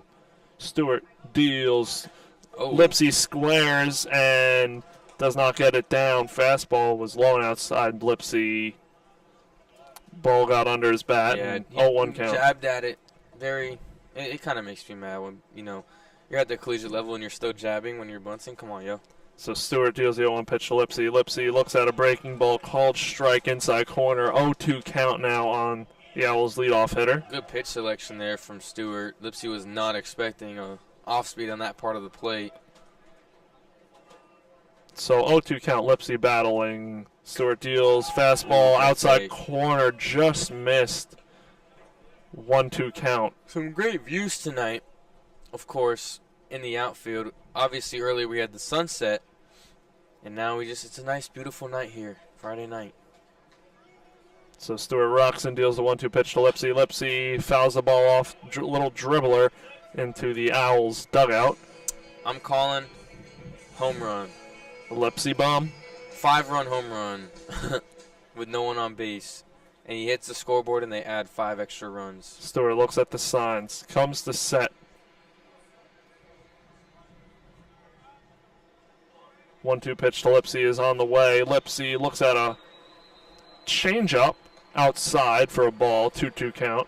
Unfortunately, no hit by pitches today from Lipsy, and we know that's part of his game. Game ain't over. Game ain't over. Yeah, so I'm not hoping for one. Obviously, I called a home run. He's going to hit that right here, so. Stewart deals a 2-2 pitch. Lipsy swings over a changeup and misses. Strike 3. Leadoff hitter retired. That'll bring up Jake Dewar. Looked like he was trying to fulfill my wishes. The big swing and a miss there. 2-2 count. But it's bringing up the red-hot Jake Dewar. I mean, who's batting .513 through 8 games. Jake Dewar 1 for 2 on the night. I mean, he's having an unreal year. I said this earlier. Reminds me of a Nolan Shanwell-esque type of player. So Dewar stands in, designated hitter to face Stewart. Stewart fires a changeup outside, misses for a ball, 1-0 count. Jake Dewar hasn't hit a home run this season, so is he due? That's my question. Stewart deals the 1-0. Dewar looks at a fastball, skips off the catcher's glove to the backstop. 2-0 count on the 2-hole hitter for the Owls.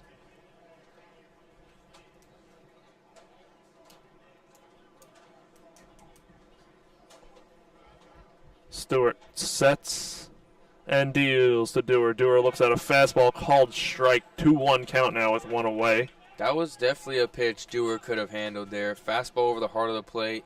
2-0 count, though, so looking for another Being pitch. selective. Yeah, exactly. Selective hitting.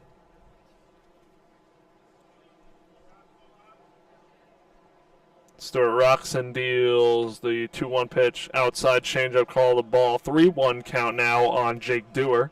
I do like every time Jake Dewar takes a pitch, though, he steps out of the batter's box, he has to get that swing in there. You know, I like Very that. repetitive every time. It's what you want to do. You want to get set in a plan. Yeah. Stewart deals, pitches, hit out to center field. Center fielder Markey goes back and gets under it. Can of corn for Taylor Markey for the second out of the inning. Yeah, jammed Dewar a little bit on that one. Started slicing the left field, and that's when you can really tell if it pitch gets in on someone. So now 2 away, and that's going to bring up Jake Millen, 3-hole hitter for the Owls. 0 for 2 on the day, along with a walk. Has a 1097 OPS headed into this game. 400 on base and a 697 slugging, which obviously combines out to the 1097 OPS. For those who didn't know, never know. 2 away, Jake Millen, Stanton, lefty. Infield shifted. Second baseman is way back on the outfield grass. Shortstop is shaded on the opposite side of the bag. Third base is shaded way over toward shortstop, and first base is guarding the line. Pitching coach is going to come out now. They had this same shift against guess who? Do you remember? In this game, they had this exact shift on a batter. Aiden Garcia. Nope. John Schroeder. In a 1-2 count after he fouled, like, you know how many? In the last at bat he just had, they went to that exact shift. They was like, all right, this dude is just pulling the ball. I know. Interesting mound visit here in an 0-1 count. Yeah, he hasn't had too much trouble. I mean, too much. He really hasn't had any trouble. He's allowed 1 hit, and that's really it in this game. People are in the Fordham bullpen, but no one is currently warming up. For the FAU bullpen, we just can't even see it down the right field line. And I missed the break because I was, getting beat up, of course. So 0-1 count. Millen takes a second and steps back into the box to face the right-hander Robbie Stewart, wearing number 9 for Fordham as he kicks and deals the 0-1. Pitch is ripped down the right field line, foul. Maybe the pitching coach for Fordham saw into the future and knew that Jake Millen was going to rope something, so he's like, yo, let's try to prevent this. So 0-2 count, 2 away. Stewart looking to get out of the inning, potentially going 1-2-3. Very slow. Only 8 hits combined. Yeah, which is, like I said, interesting, especially for Fordham, considering their team ERA is 10.57 headed into this one. So Stewart kicks and deals the 0-2 pitch. Millen, little tapper in between catcher and pitcher, and Stewart fields, flips over to first for the out. Side retired in order. 1-2-3 go the Owls. That will bring up Fordham as they trail 3-1 here, and we will head to the top half of the 8th inning on FAU Owl Radio.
Cursed.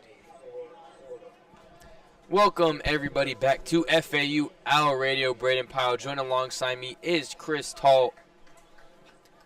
9-hole hitter Markey for Fordham is leading things off. Tommy Markey, the lefty, is batting .375 headed in this game. Is 0 for 2 with 2 strikeouts tonight.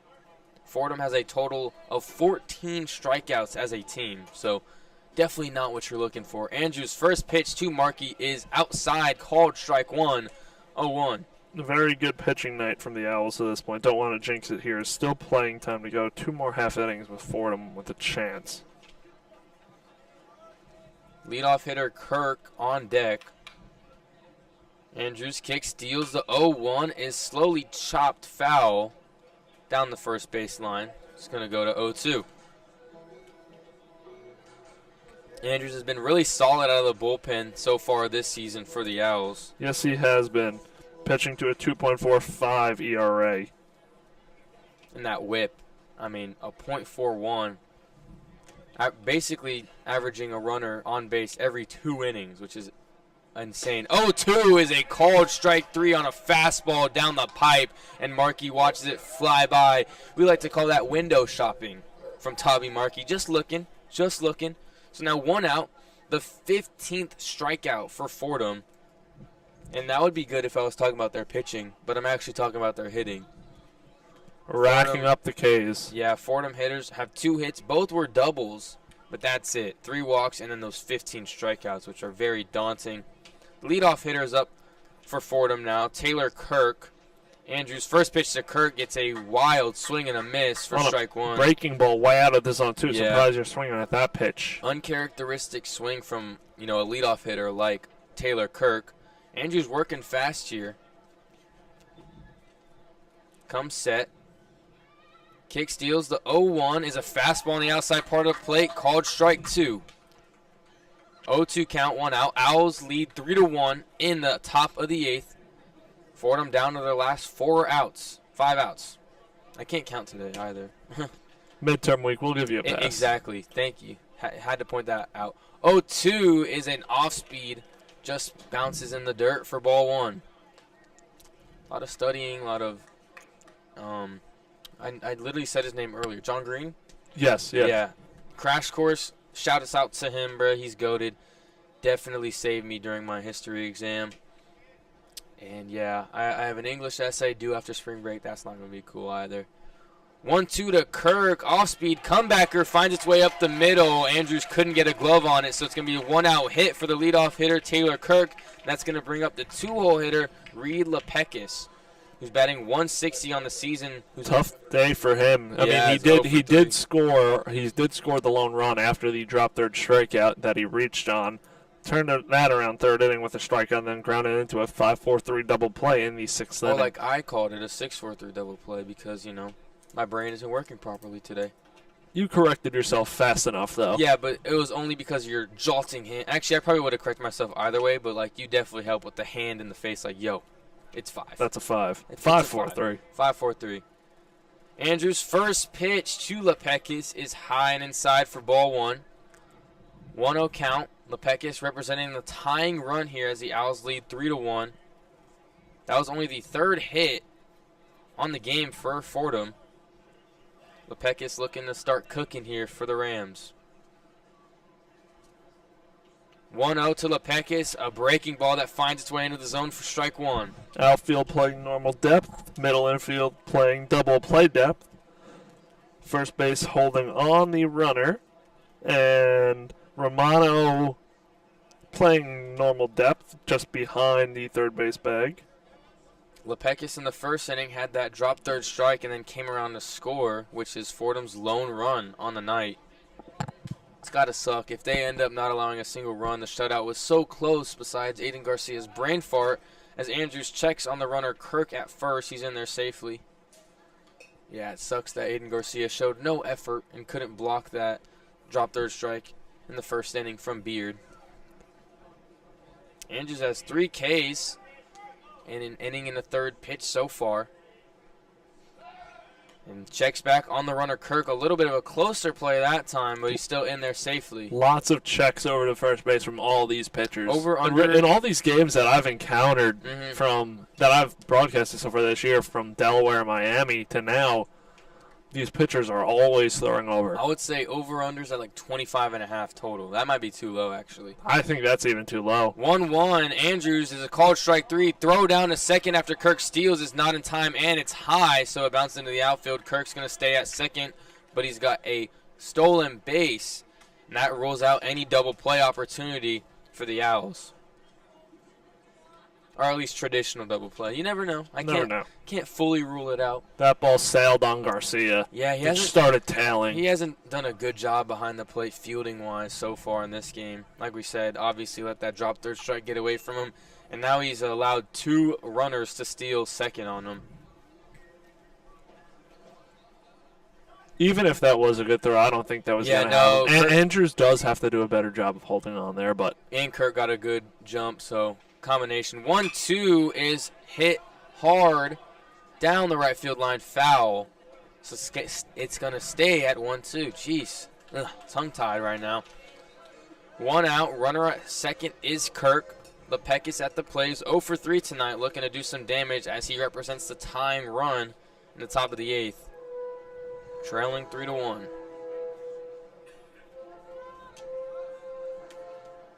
Owls 5 outs away from snatching game 1 of the series between Fordham and FAU. 1-2.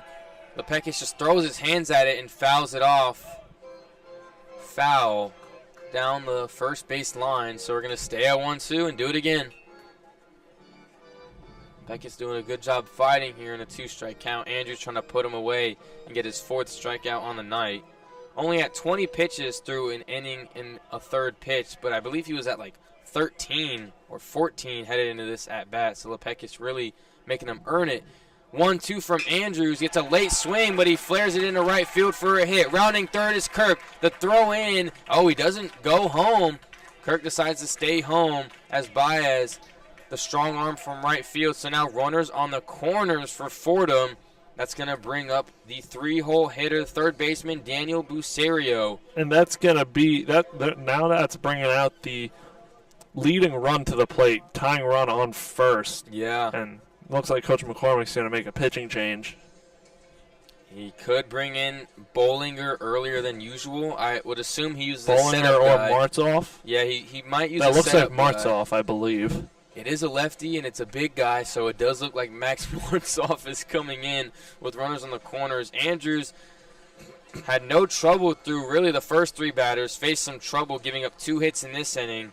He's going to end this game with one inning in the third pitch, giving up 2 hits and having 3 Ks on 26 pitches. So in a solid performance, but late here, only leading by 2 runs. You really can't have any mess-ups and mishaps. And as we're going to watch Martzoff warm up, we'll be back on FAU Owl Radio for his at-bat.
Welcome back to FAU Owl Radio. The Owls struggling a little bit in the top of the 8th. They have runners on the corners. Fordham knocking on the door. The leading run is at the plate. It is Bucerio as there's a pitching change for the Owls. Normally a closer. Coach McCormick might stretch him out here. Max Martzoff, number 43, the lefty sidearm, has a lot of sidearm action from that, like I said, sidearm arm slot. Hasn't given up a run all season. I should probably knock on wood. Well, these runs wouldn't be earned to him. They would be earned to Andrews. But, I mean, if this dude hits a home run, it would be 1 run earned. First pitch in there is called strike 1 on Bucerio. A lot of righties due up. I mean, like we said, they haven't made any substitutions, pinch hitting. There's 7 righties in this Fordham lineup. So, interesting choice to go to the lefty, but, I mean, if it ain't broke, don't fix it. 0-1 pitch is low for ball 1. He's only allowed 1 hit as well. Has 6 strikeouts on the season. Martzoff going to be playing a big role out of the Owls bullpen all year long. For sure. A devious pickoff to first is just not in time for Lepekis. I mean, got to beware of that lefty pickoff move. He's definitely got one of the better ones. One of the better ones I've seen. That was a quick move over to first. Just missed him. If I'm Lepekis, I'm a little bit wary of that. Gets on the rubber, Martzoff. The 1-1 picks off again. That one was a little less, deceptive, but Lepekis gets there in time.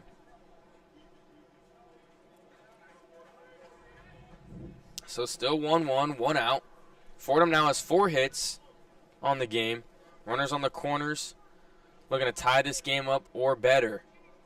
Martzoff the 1-1. Fastball outside. Good catch there from Garcia. It's going to make it a 2-1 count. Bucerio is 1 for 2 on the day. Had a double in the first inning. Struck out in the 4th and walked in the 6th. With that performance, he has his average up to 321 on the season.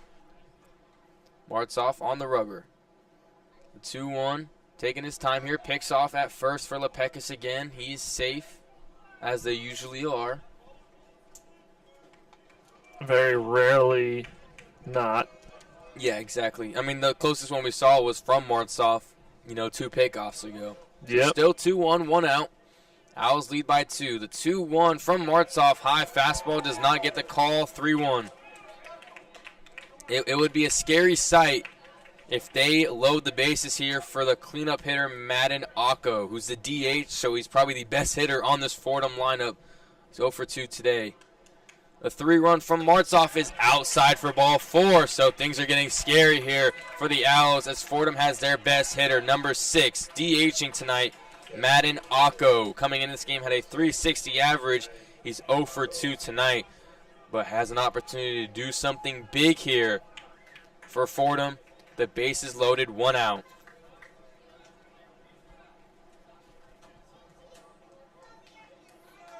Very challenging situation here. Bases loaded, 1 out. Martzoff on the bump, Akko at the plate. First pitch to Akko, first pitch swinging, fouled straight back near us for strike 1. Just looking for a double play here. A stress-free double play. You know, that's just perfect. In a perfect reality, that's even what we see. Even a strikeout here is good, just to settle it. Oh, You'd rather first not base face is another on batter? the edge of the grass, but middle is back. 0-1 hits him, and that's going to draw a run. Kirk is going to come home to score. Lepekis goes to third, Busario to second, and Akko at first after the hit by pitch. So that's probably the last thing you wanted to see, because not only do you not get an out, you also walk the batter essentially, and they score a run. And you're going to bring up Dieguez, number 1, batting 5th. It's 0 for 3 tonight. Coach McCormick is not having any of this, and I don't blame him. Making the quick pull. He's going to take Max Martzoff out of this one, and we'll be back to see who it is. It actually looks like it's going to be, who is that, Kide Atatui? I can't tell, but we will be back for that on FAU Owl Radio.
Welcome back to FAU Owl Radio. A pitching change after Max Martzoff just doesn't get it done. Bases are loaded for Fordham, and it's going to be the closer, MJ Bollinger, looking for an extended outing so far. And the dugout, despite being in a comparable position, is fired up for this Bollinger appearance. 1 out, bases loaded. The hitter at the plate is Matt Dieguez, first baseman. First pitch from Bollinger. First pitch swinging. Flied out. Shallow center field. I doubt they try it from Lipsy. Lipsy makes a play. He's running for home. Play at the plate is in time. The tag is applied for out number 3, a double play to end the inning and strand the runners. What a throw from Marshall Lipsy, and I'm surprised that Lepekis even tried it. That was at home. very, very shallow. Wow, an interesting end of the inning, and the Owls survived, still leading. The lead got cut down by 1, 3-2. So headed into the bottom of the 8th, it's going to be Garcia, Schroeder, and Romano due up on FAU Owl Radio.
Welcome back to FAU Owl Radio. Brayden, Pyle, joined alongside me is Chris Talt. Aiden Garcia is leading things off for the Owls after they survive a scary inning with the bases loaded, 1 out, only give up 1 run from MJ Bollinger.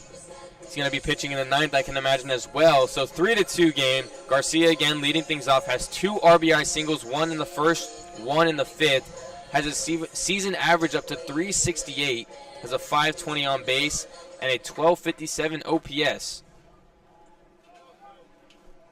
Robbie Stewart still on the mound for Fordham. First pitch to Garcia, big swing, a roller down the line. Does it stay fair? It's going to roll foul, just barely. Immediate touch by Chavez right when it went foul. You don't want any chances of that rolling back. Some wheels there from Garcia. I haven't seen him run that fast in a while. From my angle, it didn't seem as if it was, like going to go foul. I thought maybe it was just going to stay fair, but I guess, ump has a better view than I do. So 0-1 count now. Garcia's making his way back into the box.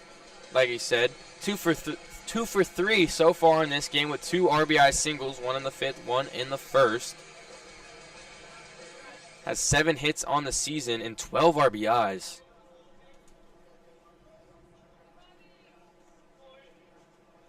Stewart back on the bump, on the rubber. Gets set, kick steals the 0-1 to Garcia, is just off the plate. I shouldn't say just, it was pretty far off the plate for ball 1.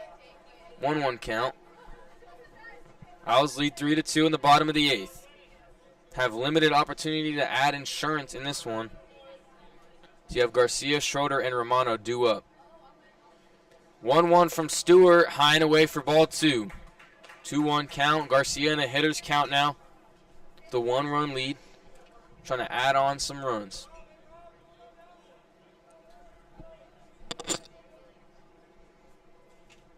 Stewart on the rubber. Kick steals. 2-1 to Garcia is smoked. Not really smoked, but flown out to left field near the warning track, and it's caught by Lepekis. Definitely looked like it had more carry off the bat. Kind of died in the outfield. That ball that ball just kept going. Yeah. I said smoked, and it was hit pretty well, but not well enough to get the carry for a home run. That's going to bring up the 5-hole hitter, John Schroeder, who's been hitting lefty all game so far. He's going to continue to do so in this at-bat. It's 0 for 3 tonight. Average on the season is now a 0.94, which is safe to say not what you want to see at all. Means you get a hit 9.4% of the time. First pitch to Schroeder is inside for ball 1. Robbie Stewart trying to work that fastball in on Schroeder. Schroeder with a good eye takes it for ball 1. 1 out. Nick Romano on deck for the Owls. We haven't seen any pinch hitters for either team. 1-0 to Schroeder, just off the plate for ball 2. A big infield shift on Schroeder. Second baseman playing all the way on the outfield grass. Shortstop playing to the right of second. Third baseman, the lone fielder, in between third and second. Stewart kick steals 2-0 to Schroeder. His big swing and a miss for strike 1. Pull him on the changeup. Yeah. On the string. So 2-1 count now, 1 out. Schroeder looking to get his first hit in this game as he's 0 for 3. Heading below 100 now, 0.94. Yeah, not very good. Hit a couple balls hard today, though. He has had some scary foul balls as the 2-1 finds its way into the zone for strike 2. 2-2. Robbie Stewart and Aiden Dowd doing a good job, kind of silencing this Owls lineup who's been red hot all season long. Here's some dogs barking. 2-2 to Schroeder. Kick steals from Stewart. Hit sharply down the line. Foul. Like you said, yeah, he's been making good contact. Just hasn't been able to keep it fair. So still 2-2. It's the little things, though. You want to see him start to hit the ball hard. And it's just kind of from the wrong side of the plate.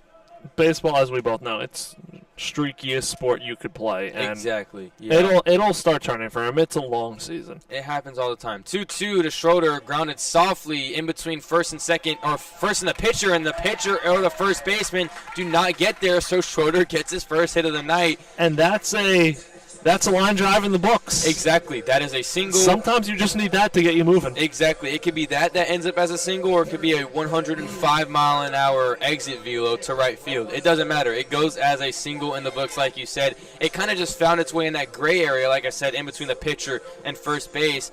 Pitcher didn't want to go on it, and the first baseman didn't want to go on it either. So Schroeder makes his way to first. Robbie Stewart giving up only his second hit on the night. It's going to bring up the 6-hole hitter, number 9, Nick Romano, who's 1 for 3 tonight. Singled in the 6th. Trying to add some insurance to their small 3-2 lead over Fordham. First pitch, rides him in, doesn't hit him quite. Chavez with another good pick glove. behind the dish. Good glove. It's going to be ball 1, so 1-0 count. Schroeder on first. Haven't said that a lot. 1-0 count, 1 out. Stewart on the rubber is set. Kick steals to Romano. Fastball on the outside part of the plate. Strike 1. 1-1. Owls have only struck out 6 times in this game, have 3 walks. Only 1 extra base hit, though. Compared to Fordham's 2 extra base hits. Yeah. Half of their hits have been doubles. They also have 15 strikeouts as a team. The 1-1 to Romano is low and away for ball 2. Both teams have struggled with runners in scoring position. Runners aren't quite in scoring position yet, but with runners on, the Owls are batting 2 for 15 for a 133 average. So 2-1, 1 out. Romano at the plate. Schroeder at first. Stewart on the bump. Come set. 2-1 kick steals to Romano. Hit just foul down the first baseline, so 2-2 count. I'm out of water, so the voice is going to start getting a little bit dry here. Luckily, we're bottom half of the 8th inning here. But only a 3-2 game. We've seen Bollinger have his struggles, or at least I have in person. Against UConn last Sunday, gave up 2 2-run home runs, which ended up losing FAU the game and giving them their first loss on the season still. Checks on the runner, Schroeder at first. Stewart doesn't get him. Fordham 2-6 headed into this game. FAU 7-1. Yeah, so and really, in FAU 7 wins, they've found a way to win all these games in many different ways, whether it be a high-scoring game or 4-3 game that we saw earlier this week against UCF. They're winning in all facets of the game. 2-2 from Stewart to Romano. Inside, ball 3. Full count now. And against Miami as well. It was a one-run game. And I believe 2-1 game. I was on the call for that one. And yeah.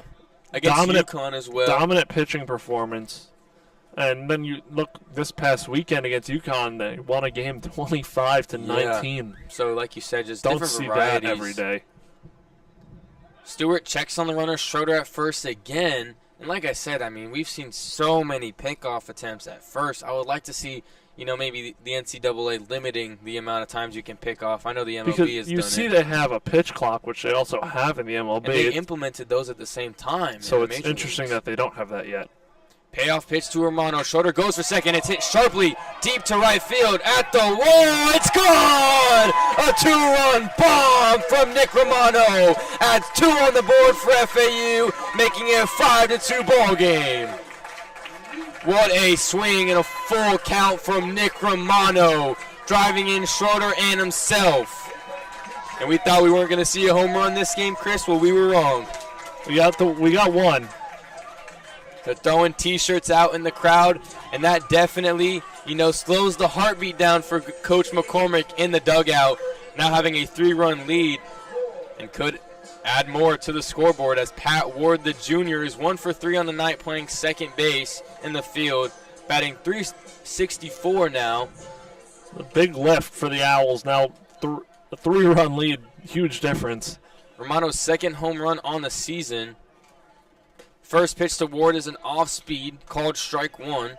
Yeah, I wasn't sure if he got that off at the bat. Off the bat, like it was hit close, good. but I could tell from the right fielder's reaction it was going to be, a close-ish play at the wall.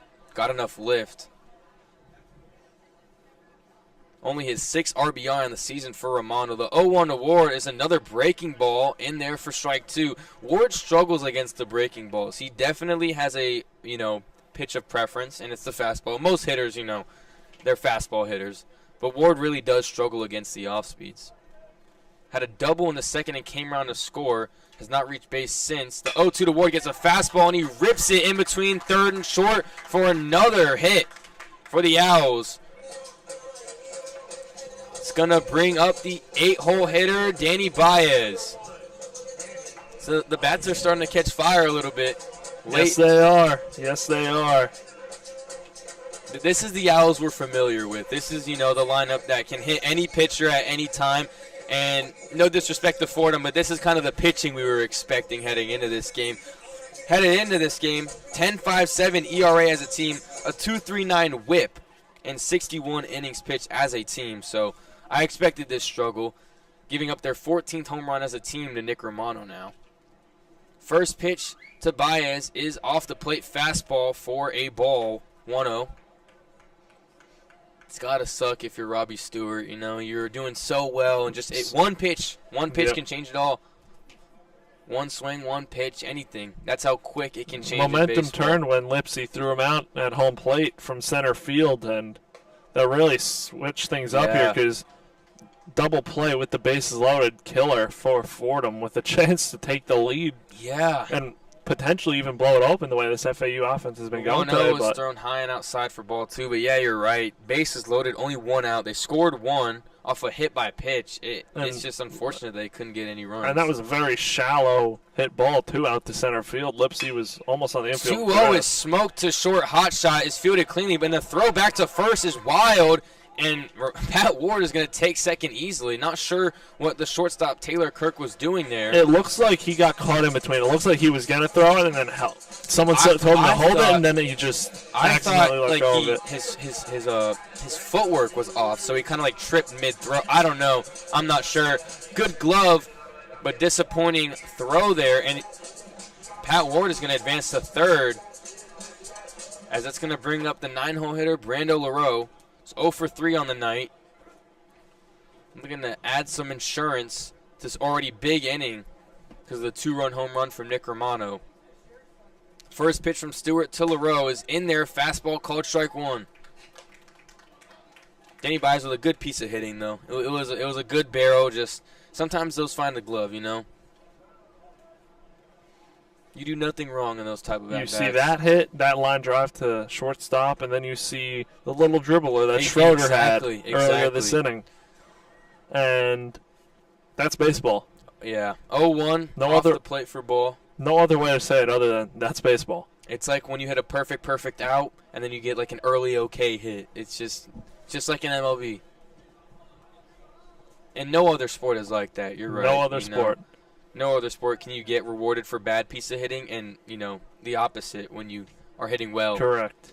1-0 to LaRoe is smoked to third, fielded cleanly by the third baseman. Bucerio fired over to first for Dieguez. So Fordham is going to get out of this inning, but they are not unscathed as Nick Romano came in clutch with a 2-run home run to extend the lead 5-2 headed into the top of the ninth. It's going to be MJ Bollinger looking to close things out for the FAU Owls. As we hear the trumpets. Yeah, we hear the Edwin Diaz trumpets. We'll be back for the top of the ninth on FAU Owl Radio.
And welcome back to FAU Owl Radio. FAU leads this one 5-2 as we head to the top half of the ninth inning, and MJ Bollinger is back out on the mound looking to close this one out for the Owls and take game one of the weekend series. His last save opportunity was against UConn. Gave up two two-run home runs late and giving the Owls their first loss. So looking for a redemption here. Earn back Coach McCormick's trust. Bollinger got the huge double play assisted by Lipsy out in center and got out of the bases loaded jam. So Bollinger on the mound to face Canellis. Bollinger fires a fastball in there. Strike one. 0-1 count on Canellis, the 6-hole hitter. And Bollinger gets fired up for every single appearance. You love to see it. I love to see that. And it fits the description as a reliever. You get those relievers with the crazy mindsets, and he is certainly one of those. It's more of the closers as well, because it's a different type of game you're playing. You know, as a starter, you know what you're coming into. As a closer, you know, you could come in bases loaded. Very unpredictable. You could come in with a fat lead. You never know. So 1-1 count as Bollinger missed. Delivers the 1-1 now. Breaking ball outside for a ball. 2-1 count now. And when I say you never know, obviously as the game progresses, you know. But, you know, starting pitchers, they wake up. They know who they're facing. They know what they're going to do. They know the game plan. Closers don't have that, you know, they don't have that luxury to do that. It's all instinct. Bollinger delivers the 2-1 pitch. Fastball ripped back up the middle for a single. Lipsy fields and tosses it back into second base. So leadoff single, and now that home run looks even bigger for the Owls. Yeah, because without the home run, the leading run would be at the plate in Grubeau. But now they need, you know, another base runner, and then ideally in a perfect world for them, a home run would tie the game only. So that'll bring up the lefty swinging Grubeau. 1 for 3 on the day, the freshman. To face the righty Bollinger as Canellis leads off of first. Bollinger deals, pitches grounded to second. Ward throws over to second and fires over to first. No double play, but lead runner is cut off Canellis as Grubeau reaches, so fielder's choice.